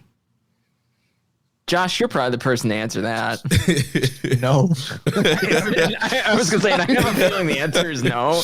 The answer is like a resounding no. There are so many bad New Japan Tokyo Dome shows, not just in execution, but on paper too. Like Like Ultimate, go look up Ultimate Crush 2, go look up Nexus, go Grand Slam in Tokyo Dome. That show sucked. Go look up those TNA Tokyo Domes. So yeah, some of those, the Jeff TNA Hardy Wrestle out, Kingdom, some of the early Wrestle Kingdoms aren't that great. 7, 8, Yeah. 9 on is when it really got good. Before that, there's very hit or miss. Wrestling Story in Tokyo Dome, I think 94, the one which had the terrible Tenryu and Fujinami match. That whole show is shit. Battlefield in Tokyo Dome? I can't remember. There's one. No, 94 was I'm looking at the main events. Tenryu and Inoki. Oh no, not that one. I think it's the one before that. Tenryu and Shoshu? No, the one, the Tenryu and Shoshu show. I think that's 93. Fantastic story. Fantastic story. That's the one. Terrible show. There's another one with WCW where El Gigante wrestles Vader to a no contest, and everything else on that show is terrible. There's some really, really bad New Japan Tokyo Dome shows. So no, not even close. Yeah, Nexus. Oh yeah, I'm looking at some cards. Yeah, no. This is going to be pretty good compared to a lot of this stuff. Bro, look up Ultimate Crush 2. Look at that card. Look at the main event. It's terrible. Yeah, there's some bad stuff. I mean, that was New Japan ran the Tokyo Dome in some of their worst years. Yeah, we went through a dark age when there was tons of MMA fights on these shows. You can't tell me that it's not even close. I've definitely got criticisms about the show. Don't get me wrong, but the idea that this is on paper a bad show, get the fuck out of here. Come on. I mean, I'm looking at the card for Wrestle Grand Slam in Tokyo Dome. I mean, it involved a Rambo with handcuffs. Yeah, so it's got one of the worst KOPW matches, and thereby one of the worst matches. Yeah, that card sucked. The main event was great, but the main event was good. Well, it was okay. It was Shingo and Tanahashi. Yeah, Shingo and Tanahashi. It was good. That was one of the best matches of the year. That might have been Tanahashi's last great match. No, his last great match was the one with Ishii at Dantaku. Oh yeah, that ripped. Yeah. Okay, yeah. It's same general era. Yeah. And same kind of surprising result where you're like, damn, that was pretty good, wasn't it? Yeah, good answers. But shout out to Defrost. I think he used to make, maybe still does make creator wrestlers on WWE 2K. Nice. Yeah. When I used to play, I think that's the same person. I would imagine so. So Wrestle Dynasty will be the following night, Sunday, January 5th. It'll be 11 p.m. Eastern time on the 4th for us. So kind of starting early afternoon show in Japan. So we'll have 2 kickoff matches here. The first kickoff match will be for the International Women's Cup 4-way match. Athena versus Momo Watanabe versus Will Nightingale versus Persephone. Kind of sucks that's the kickoff match, right? That feels fine. Like feels like a good match, though. I don't know, not to me.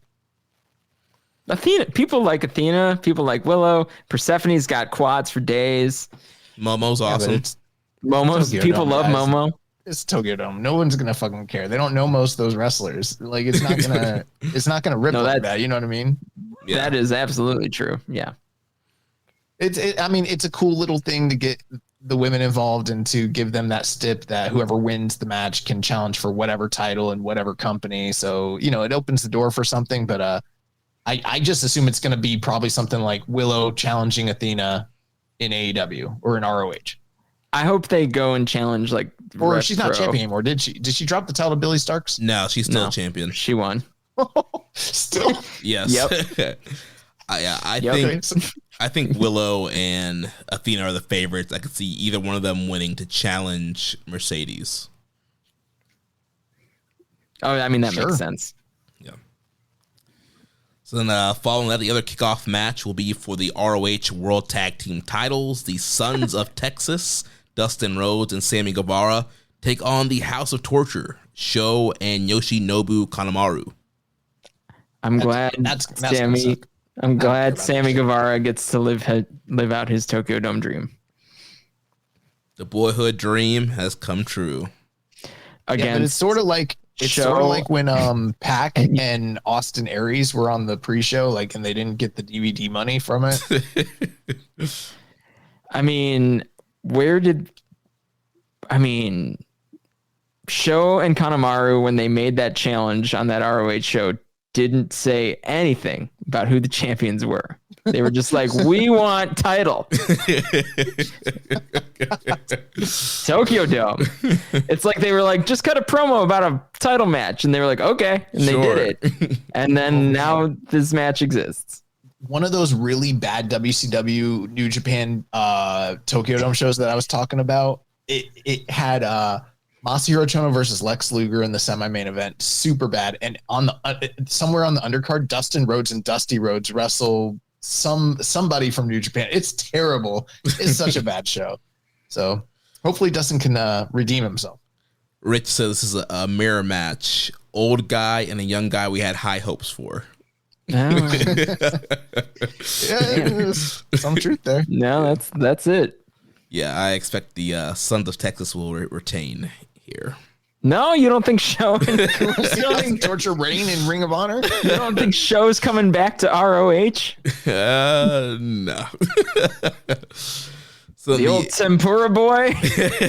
maybe if he was that gimmick, TK would be like, yeah, well, let's run that. Let's run it back, baby. Give me Hammerstein. So then the main card will open up with the Lucha Gauntlet. So it will be 4 guys from New Japan, 4 guys from CMLL. This will run like a casino gauntlet. 2 guys will start 1 minute. Somebody will come in first. Pinfall wins. From Lucha Bog, here are the top names who are available that could potentially be in this thing. Hechicero, Soberano Jr., Mascara Dorada, Teton, Barbaro Cavernario, Angel de Oro, Nebula Roja, Flip Gordon, Star Jr., Valente, Esfinge, Atlantis, Blue Panther, Averno, Euphoria, Neon, Magnus, and Key Malito. I hope Flip Gordon shows up. I will die. I will die.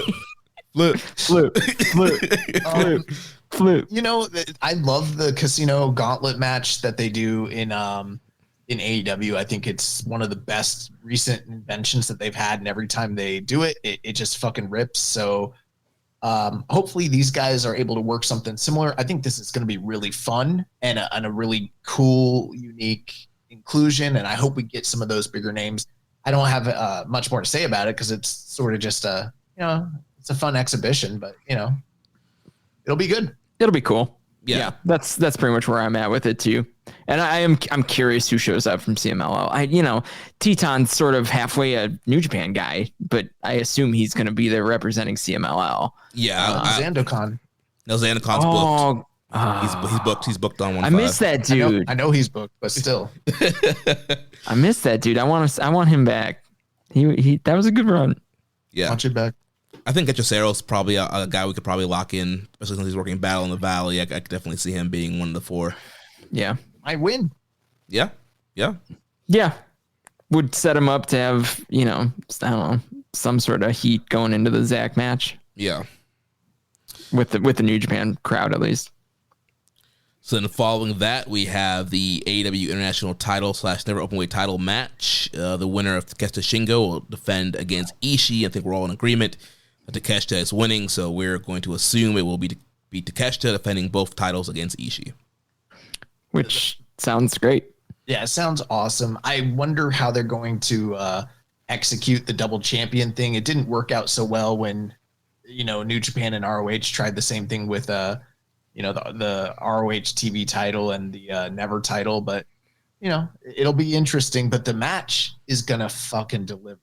Like, if there's anything on this show that is just guaranteed to deliver, it's this one. Yeah, it's going to be awesome. Maybe Eddie Kingston will come back and they'll make another Triple Crown.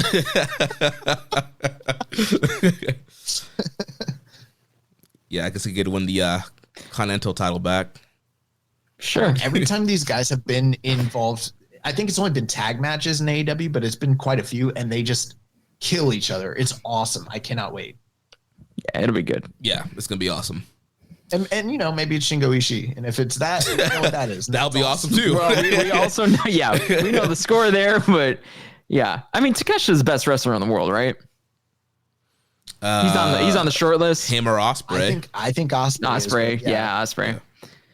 Takesha's, he's right there though. It's like a hair. It could be Kenny, different. We don't know if it's gonna be Kenny or not because we don't know if he's gonna be right. You know, healed from injury or when he's gonna be ready to go again. You know. Yeah. Yeah, we'll get there. We don't know when he'll be in wrestling shape. But apparently that's not insulting to the fans' intelligence. You know, I don't know. Well, they did correct that event, sort of. Well, I was in the building, so I didn't know. Oh yeah. I did catch all that. We'll talk about it when we get to that match. Yeah. So following that, we have the IWGP Tag Team Title match. The Young Bucks, Matthew and Nicholas Jackson, will take on Great O'Khan and X. Is X going to be someone important, or is it going to be someone lame? Is if it's fucking Matt Riddle, I swear to God. No way. Yeah, they're tag team champions for a long time. They're all California guys. Yeah, I don't know. Well, Riddle's about to win the MLW championship from Kojima, and he just won the AAW championship at the Berwyn Eagles Club, right up the road from me here, just the other night. Yeah, so Riddle's busy defending all of his show. Various. I was watching the AEW show. Sorry. Actually, I was sleeping through the AEW show. No offense. I was just tired. And Templario is booked. A lot of people thought it was going to be him. I mean, I guess if it's a non-mystery, really, I guess Jeff Cobb. TJP? Jeff Cobb. Yeah, Cobb, TJP. TJP, yeah. Returning Callum Newman. If he's ready. I heard he didn't. I feel like he's need pretty surgery. Hurt. He didn't need surgery, but I don't know if it's too soon. Jacob Austin Young. Listen, if you wanted to do the best potential, like the best version of this match that you could do, it's Will Ospreay. You bring Will Ospreay back. But if you were gonna bring Will Ospreay back, you put him on the damn card. Like you want him to sell the tickets, right? But here's the thing: it can't be Ospreay because then he'd have to feud with the Bucks in AEW. No, he wouldn't because they don't have to ever pay attention to the kayfabe of this company at all. They won't even acknowledge the match happened. So yeah, yeah. I don't. It's gonna be something weird. I hope it's good. I mean, it's gonna be. What if it's someone like Chris Brooks or something? That's fine. O'Khan's he's kind of been everywhere. So I guess that's sort of within the realm of possibilities. Like something like that could be interesting. Yeah. What if it's like Nick Gage? What? Or what's wrong with me? Who's the deathmatch guy in Big Japan that shows up sometimes? Jun Kasai? Oh, Jun Kasai. Yeah, what if it's Jun Kasai? Jun Kasai is great. Yeah. What if it's Masato Tanaka? If we're just saying names, I'm into. Yeah, I'm like, what's the weirdest great name I could come up with? And it's definitely Masato Tanaka. What if it's Muto? Yes. Double miss. But with all this being said, Muto, bye. The interesting thing is the Bucks are definitely winning these belts, and it's going to be interesting to see what the discourse is from that, and what the discourse is from whatever reaction or potential lack of reaction they might get in the Dome. I was convinced that the Bucks were going to win this match, and then they were going to do Bucks versus Naito and Hiromu at Battle in the Valley, and then Naito and Hiromu got booked for something else about that, the weird intergender tag match thing at Battle in the Valley, and I was like, why? It just felt like in Japan. I know, but it just felt like an obvious bounce back, or the Bucks are going to defend on New Year Dash. Oh yeah, New Year's Dash. Yeah, that's a possibility. I do bet at least a couple of these AEW guys work Dash. Yeah. Or maybe let's say it for a New Beginning in Osaka. If you're worried about Umino drawing as champion, you throw on Bucks versus Naito and Hiromu on that card. Sure. What's AEW's first pay-per-view next year? Revolution? Yeah, that's I in think so. March. Yeah. LA. In LA, you say? Yeah. Double Gold Dash. Who are the strong tag titles? The World Class Wrecking Crew. Oh. Yeah, that doesn't really line up. I was hoping they would. Wrecking Crew is a cooler name. I was hoping maybe they would fold those in. I always just hope for the strong titles to get folded in with their kind of core equivalent, but that doesn't really line up. Maybe the Bucks want to wrestle those dudes. I don't know. Well, following that match, we're going to have a double title match for the NJPW Strong Women's title and the Rev Pro Undisputed British title, as Mercedes Moné will take on Mina Shirakawa. I think the match will probably be good. They'll probably get some time because, again, it's Mercedes and it's in the Dome. I can't say that I've seen too much of Mina. I've seen some matches, but I've never really seen her in a major singles match. So I don't know what level she can actually go at when it comes to that aspect of things. But Mercedes is on fire right now. Like the kind of output she's had, it's really made me like have to take back some of the criticisms I had earlier in the year. And yeah, she's on a different level right now. So hopefully they put on a really great match. And I think it's going to be, it's interesting. Like Mina is somebody that could win the secondary AEW title because she's got one foot in that company anyways, and she's kind of over there. But at the same time, like Mercedes wins, cool. Are we going to see her working in Rev Pro now? Like, is that what's happening She next? did send in a video at the last Rev Pro show. Well, then she's definitely winning. She's winning. Yeah. Kind of like Josh was saying, like Mercedes has put it all back together. Whatever was missing, sort of the beginning of this AEW run, she's on fire right now. So I have high hopes for this match. And I same deal. I know a lot about Mina Shirakawa, the character, not necessarily a lot about her as the singles wrestler.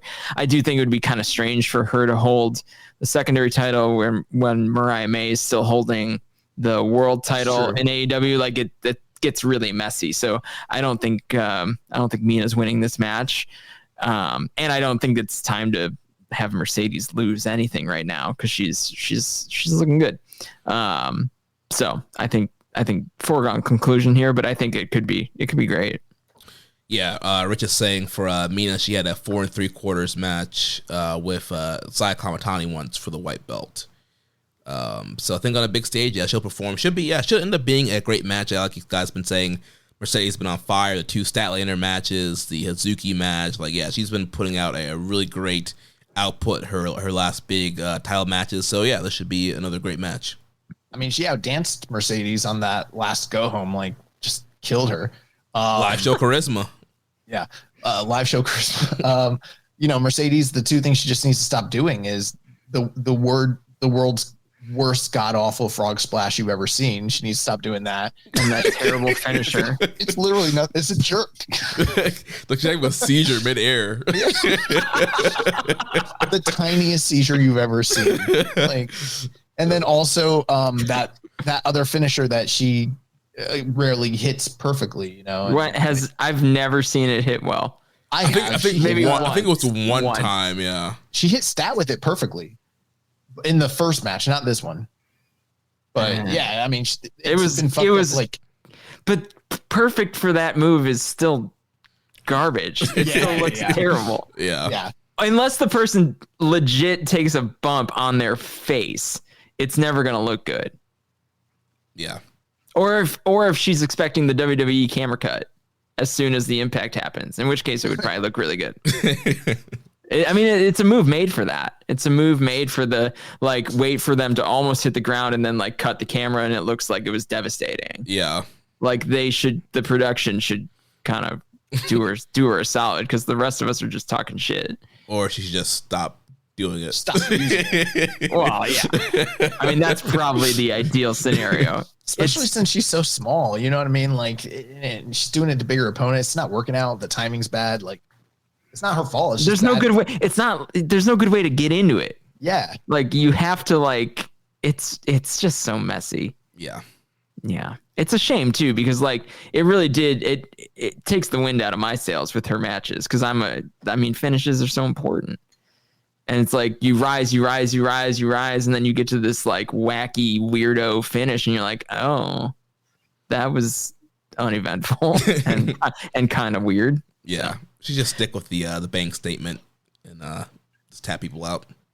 Yes, more submission finishes. So the next two matches, going to kind of lump them together. One of these matches will be for the IWGP Global Title.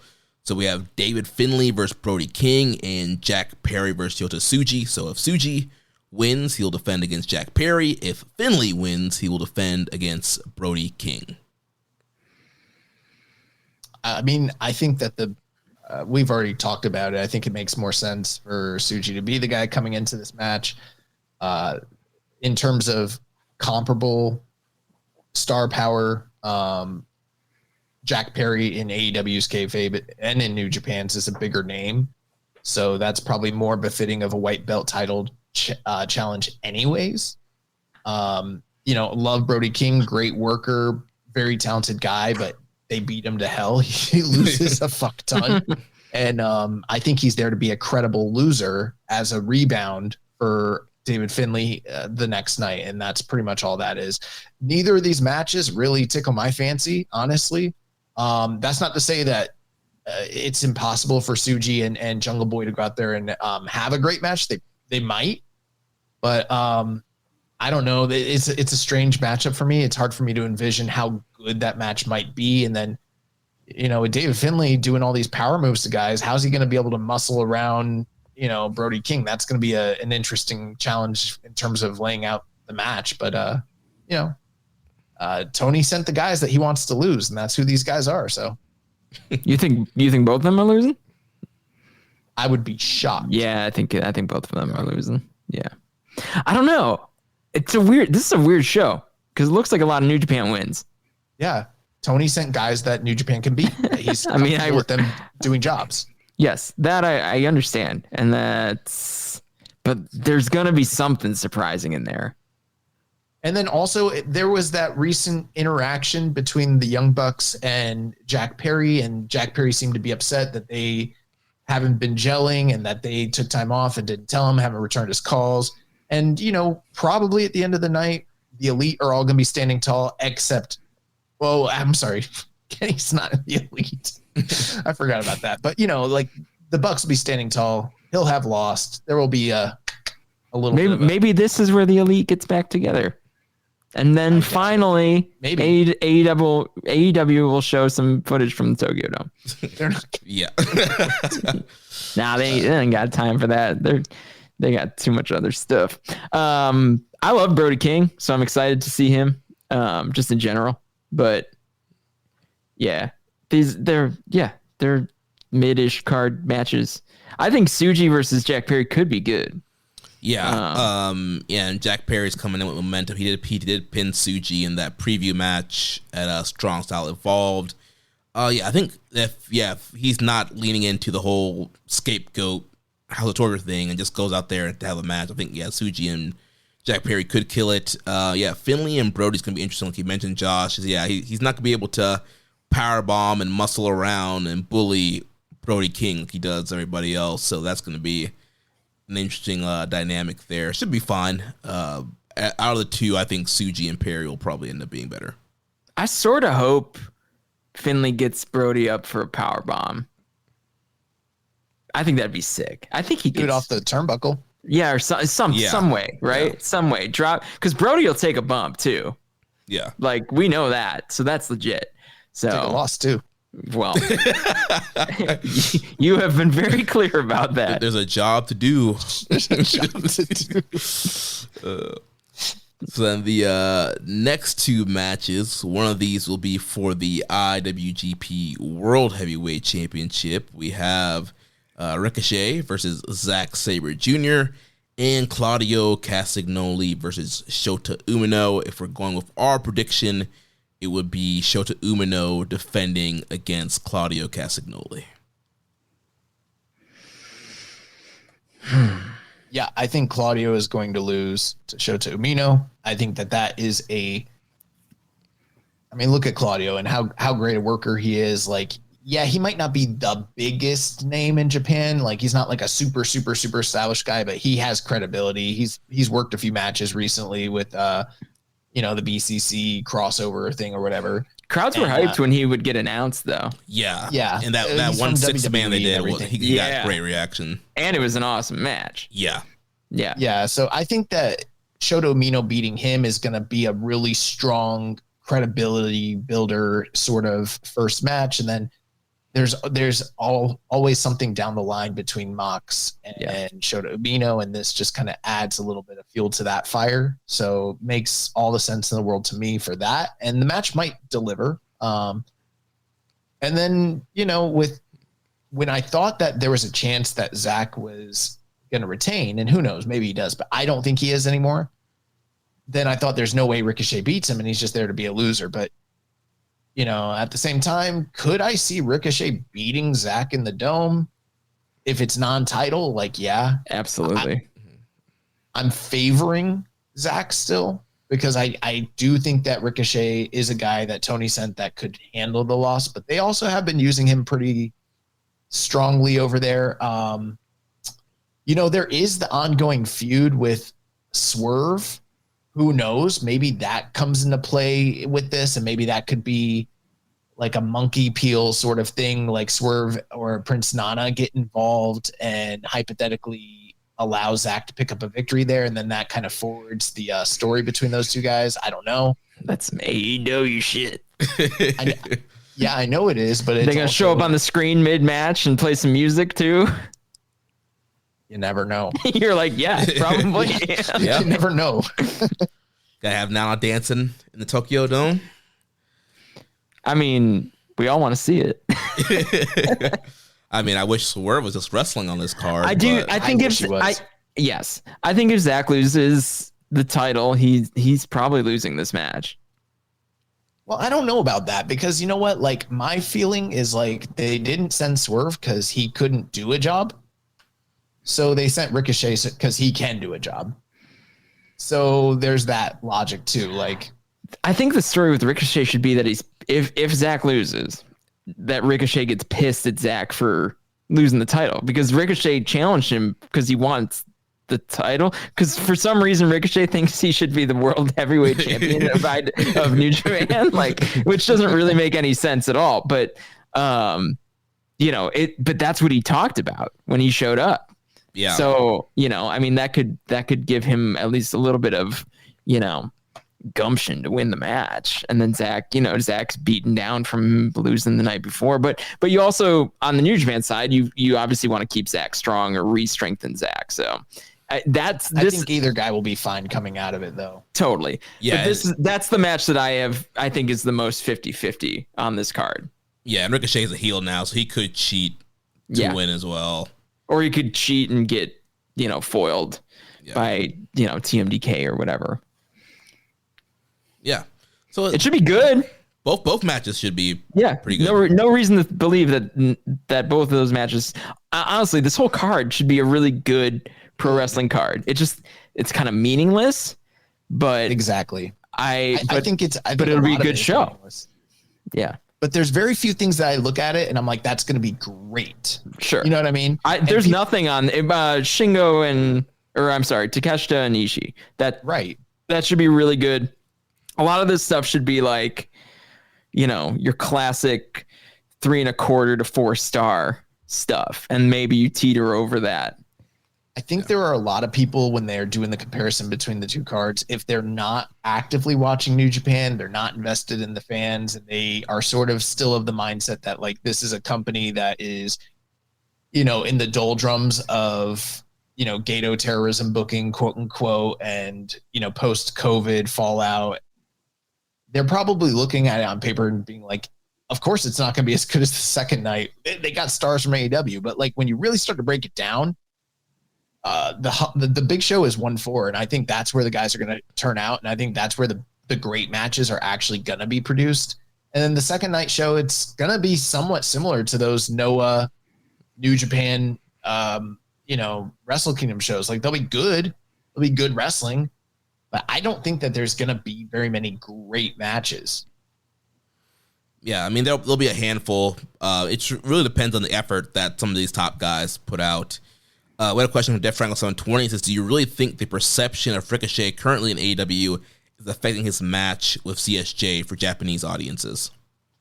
Japanese audiences? I No. don't think so. They don't watch AEW. You don't think they're seing gifs of The last toilet paper? time Japanese audiences saw Ricochet, he was showing up in Glate, which he somehow thought was a good idea. Well, they also saw him attack Zach, so. Yeah, sure. Yeah. Yeah. So, yeah, I don't think the AEW stuff's going to hurt that match at all. So then that will take us to, and again, something to point out too, the card order is not official as of right now.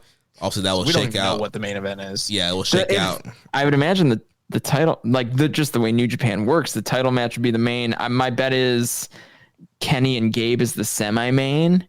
Probably. Mm-hmm. And then prior to that is probably like the global and maybe one of the special singles that surrounds the global or Ricochet Zach. Yeah. It's gonna be weird. That- It's gonna be a weird card order. That poster they put out where they were the front center and everybody else was smaller is the only thing that I think caused people to think like maybe this is the main event. Yeah.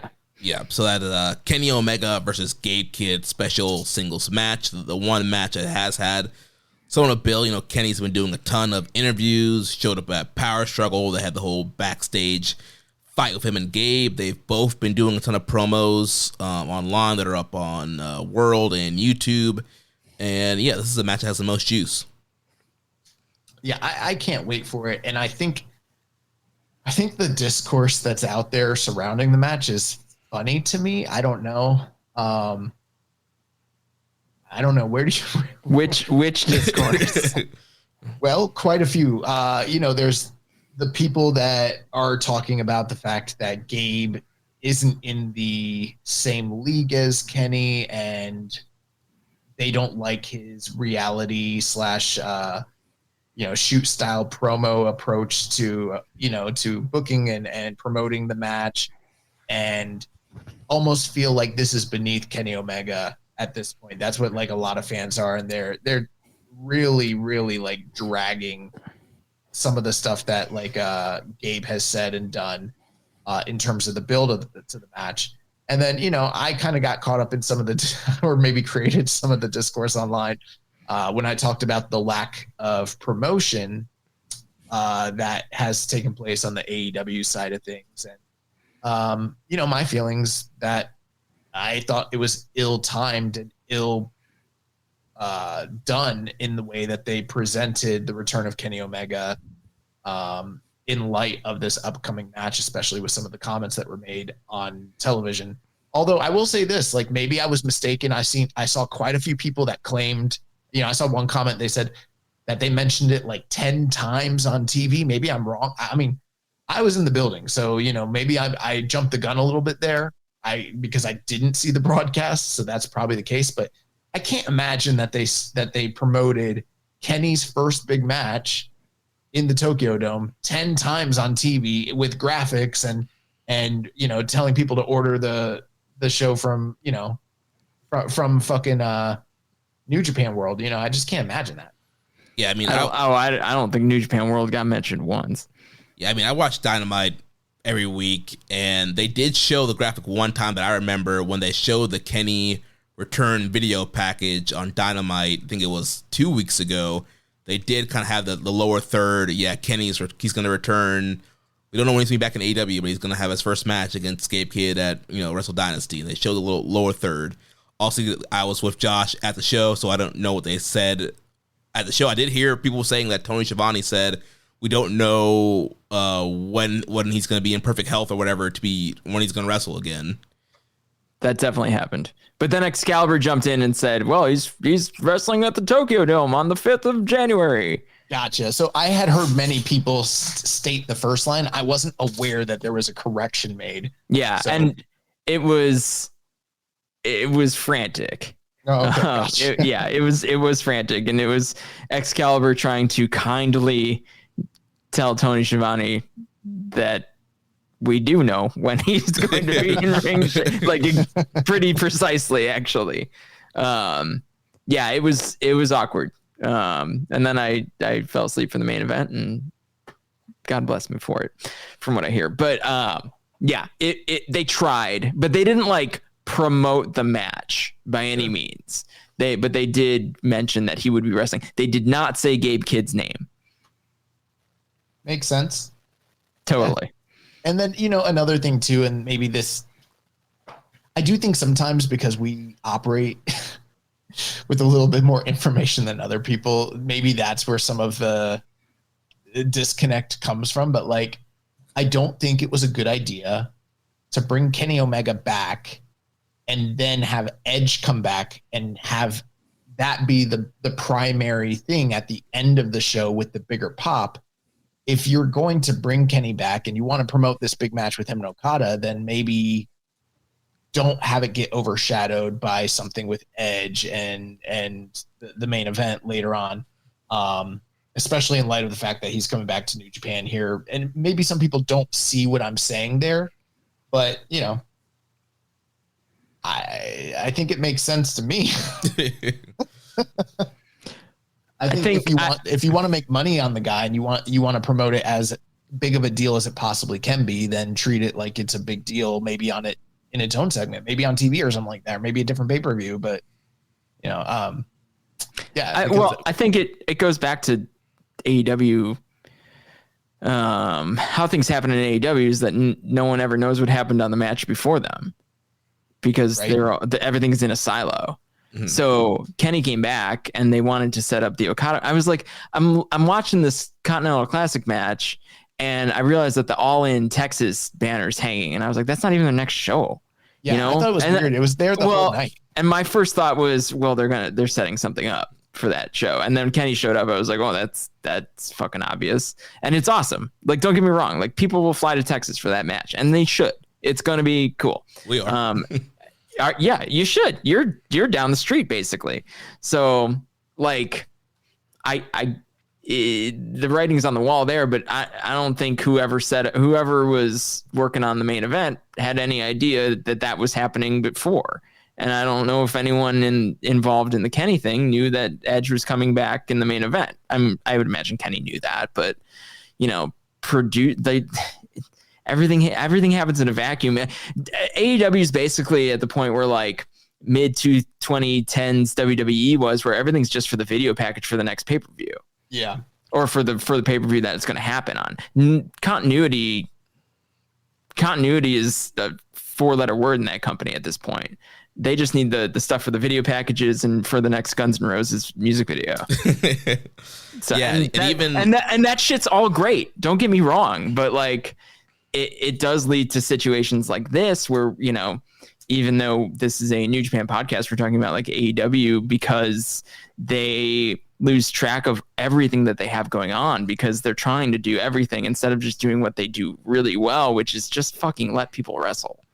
Yeah, and even on that night we saw too, like Will Ospreay does a great blade job opening the night. It's a big story that was going to be the whole thing with the Okada match, and then you have MJF and Adam Cole going out there getting double juice, and it's like, why would you do that? That was like the juice my 9-month-old daughter drinks comparatively. like a little squeeze from the orange instead of like a cup of juice that Ospreay left on himself all night. Yeah. One thing I will say is, from my understanding, it was not a situation where it was unknown by producers and people in the know that these two things were going to happen on the same night. Well, then no one in those rooms has any fucking balls to stand up and say that something doesn't make any sense.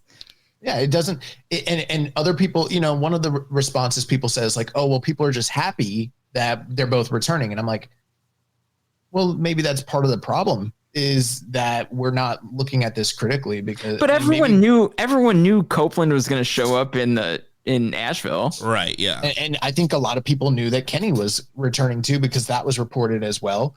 And my thing is, like, if you want to build stars, you want to present people like stars, then treat them like stars. And when you got the one guy coming out, and then you do the other bigger return later in the night, that tells you what the hierarchy is in this company. You know, people might not want to see it that way, but that's what it's telling you. I mean, who better to defend the honor and the soul of AEW than Edge?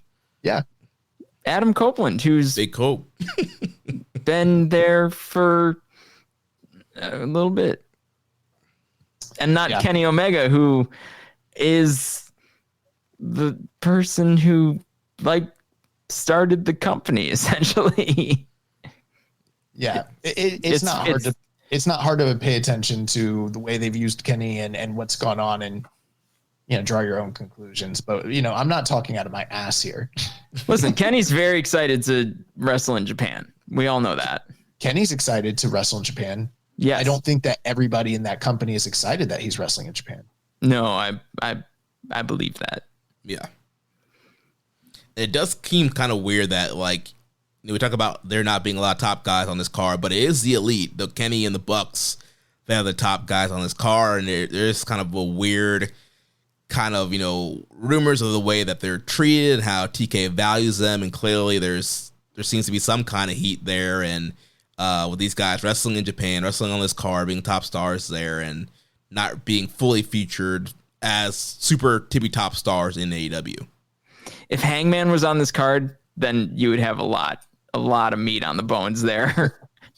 Because if you can get Hangman to show up, what if he's X for Ocon? Oh, that would be sick.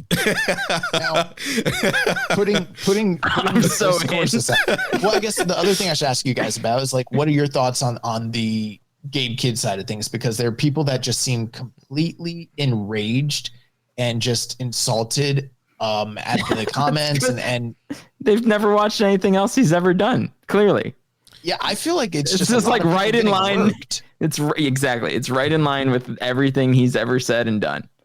Yeah, I mean, again, like I mentioned last week, when I was looking at the awards and pulling all the nominees for our categories, and I looked through Gabe Kidd's cage match profile, the amount of great matches that he had this year was just incredible. Like, so many above 4-star matches. And then you look at the promos, the character work he's done this year. This guy was all up and down the news to promote US shows. Like, the guy is a star. There's a reason why Kenny picked him to work this match. Like, Kenny could have picked anybody to work. There's a reason why it's Gabe Kidd. And it's people who are not watching the product or not in the know. They don't know who Gabe Kidd is, and they're just assuming, oh, this is some low-card guy that is facing Kenny, where it's like, this is a guy that's been in the ring with all the top stars in New Japan this year, has been having great matches. He's a current champion. He's a part of one of the top factions. And, yeah, this is his character. He's working them. Like, they're all worked, and it's going to be a great matchup. I think Gabe's staring at the lights at the end of it, though. You know, that's the funny thing. So, like, I went on, if anyone listens to Wrestle Stiffness, I kind of gave them a little bit of a scoop.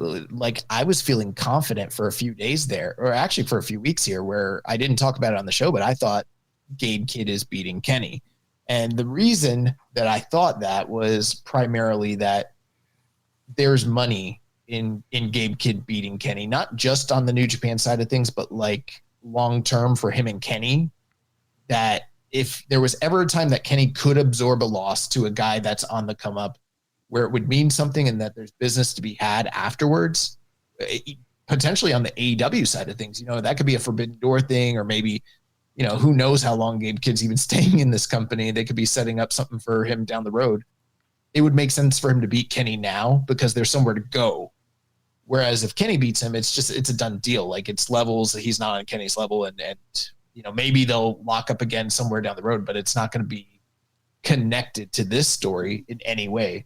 But after seeing Kenny return, and after seeing them promote him and Okada and the stare down, there's just no fucking way he's doing it. There's no way he's doing a job. And I felt really, really confident before that, like, Kenny's smart. He knows business.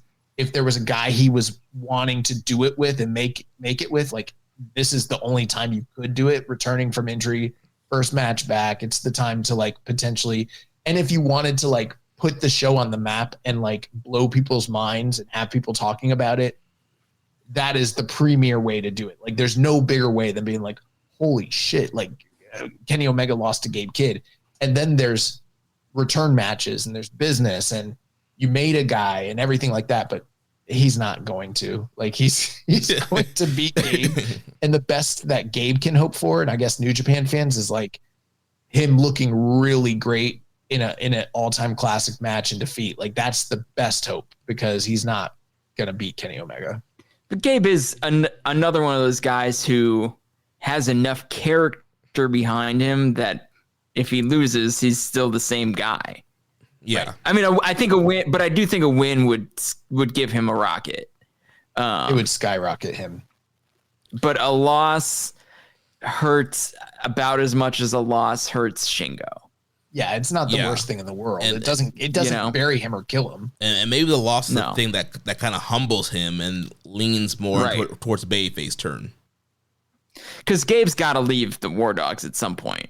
Yeah, I mean, that pop that he got early in the year, the crowd, they want to get behind him. They want to cheer him. They know his story. He was struggling in the dojo. They know they love this guy, and so they're waiting for him to be able to cheer him. So I think the moment's there. It's coming. I just had the thought that Gabe should be the guy that takes the belt off of Umino. That'd be great. For many reasons. Yeah. Ooh, I'm gonna work that into a shoot, baby. That feels good. That would be something. Could you imagine the scenes?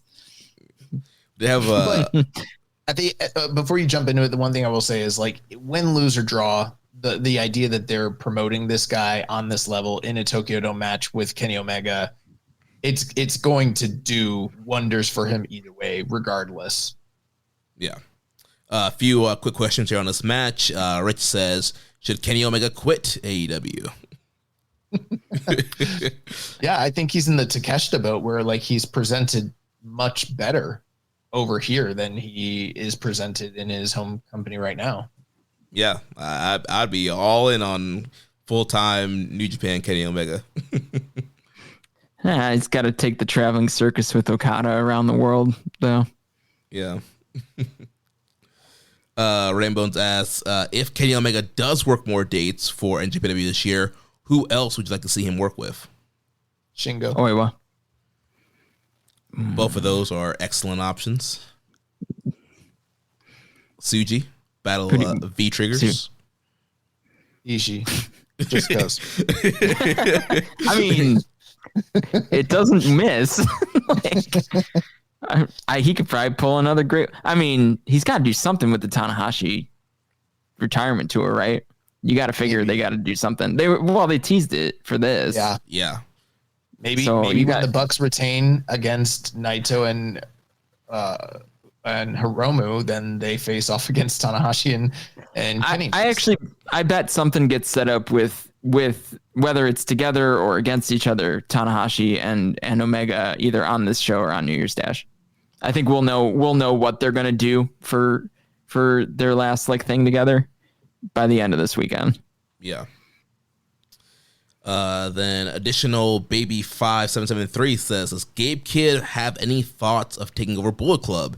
Does he consider be called a good soldier by Finley accurate, or does he consider himself more of a leader?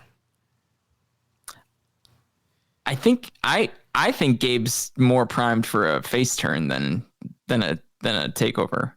I think so too. But you know what would be sick?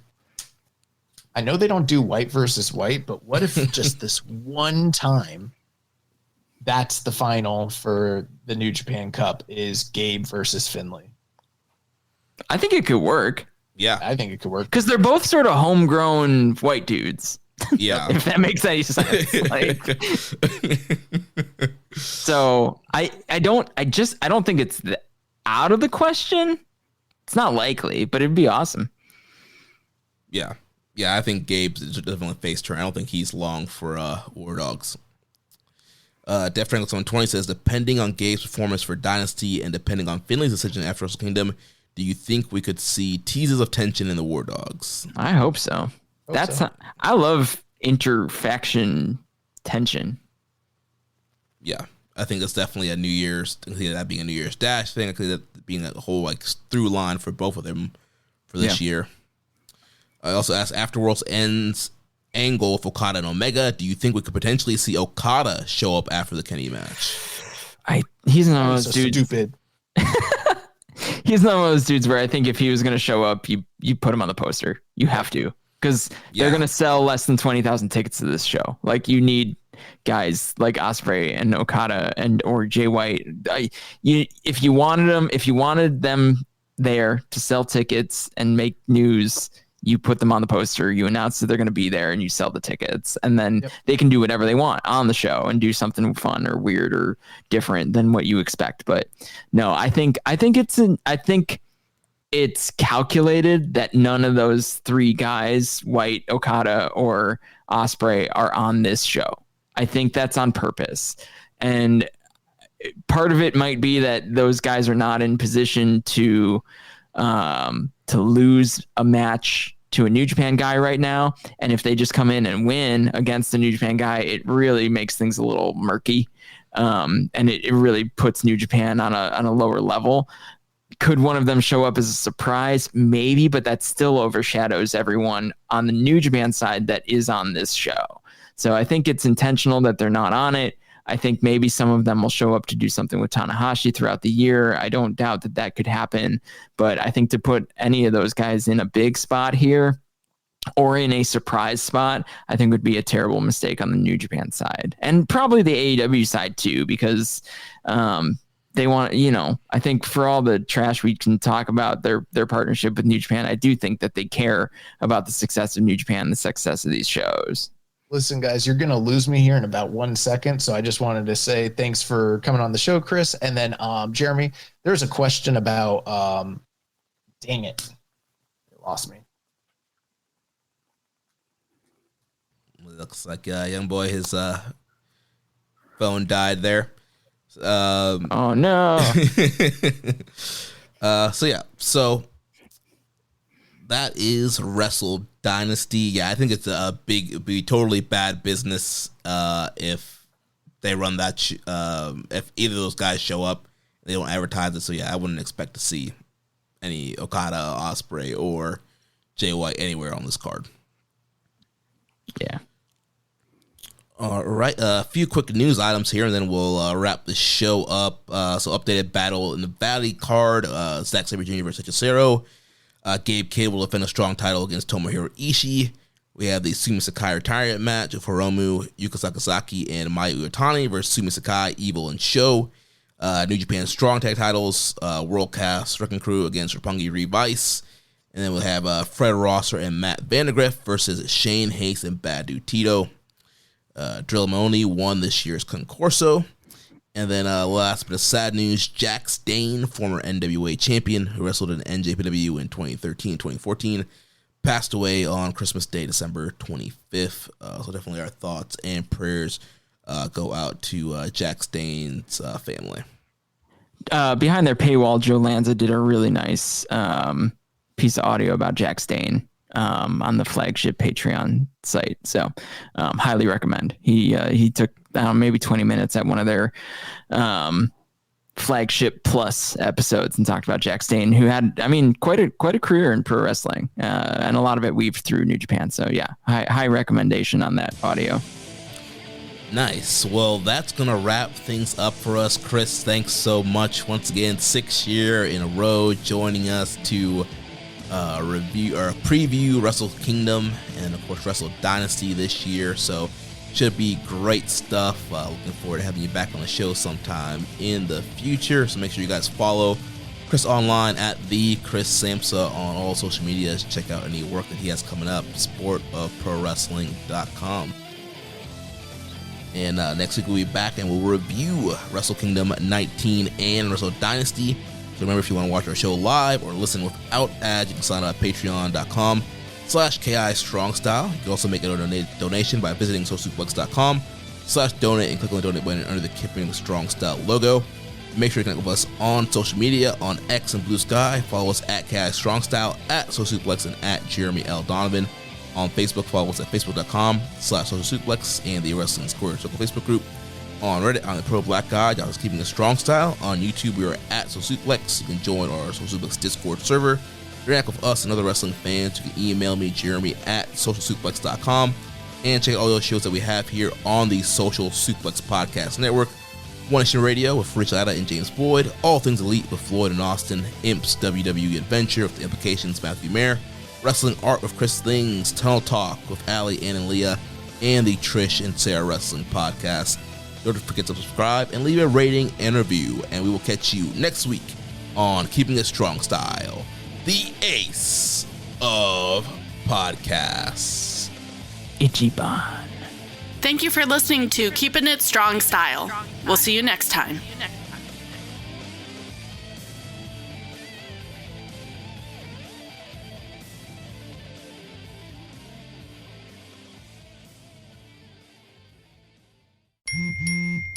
What is Dax, are you? Tracking all our cars on Carvana Value Tracker on all our devices? Yes, Kristen, yes, I am. Well, I've been looking for my phone for In Dax's domain, we see all. So we always know what our cars are worth. all of them? All of them. Value surge, trucks up 3.9%. That's a great offer. I know. Sell? Sell. Track your car's value with Carvana Value Tracker today.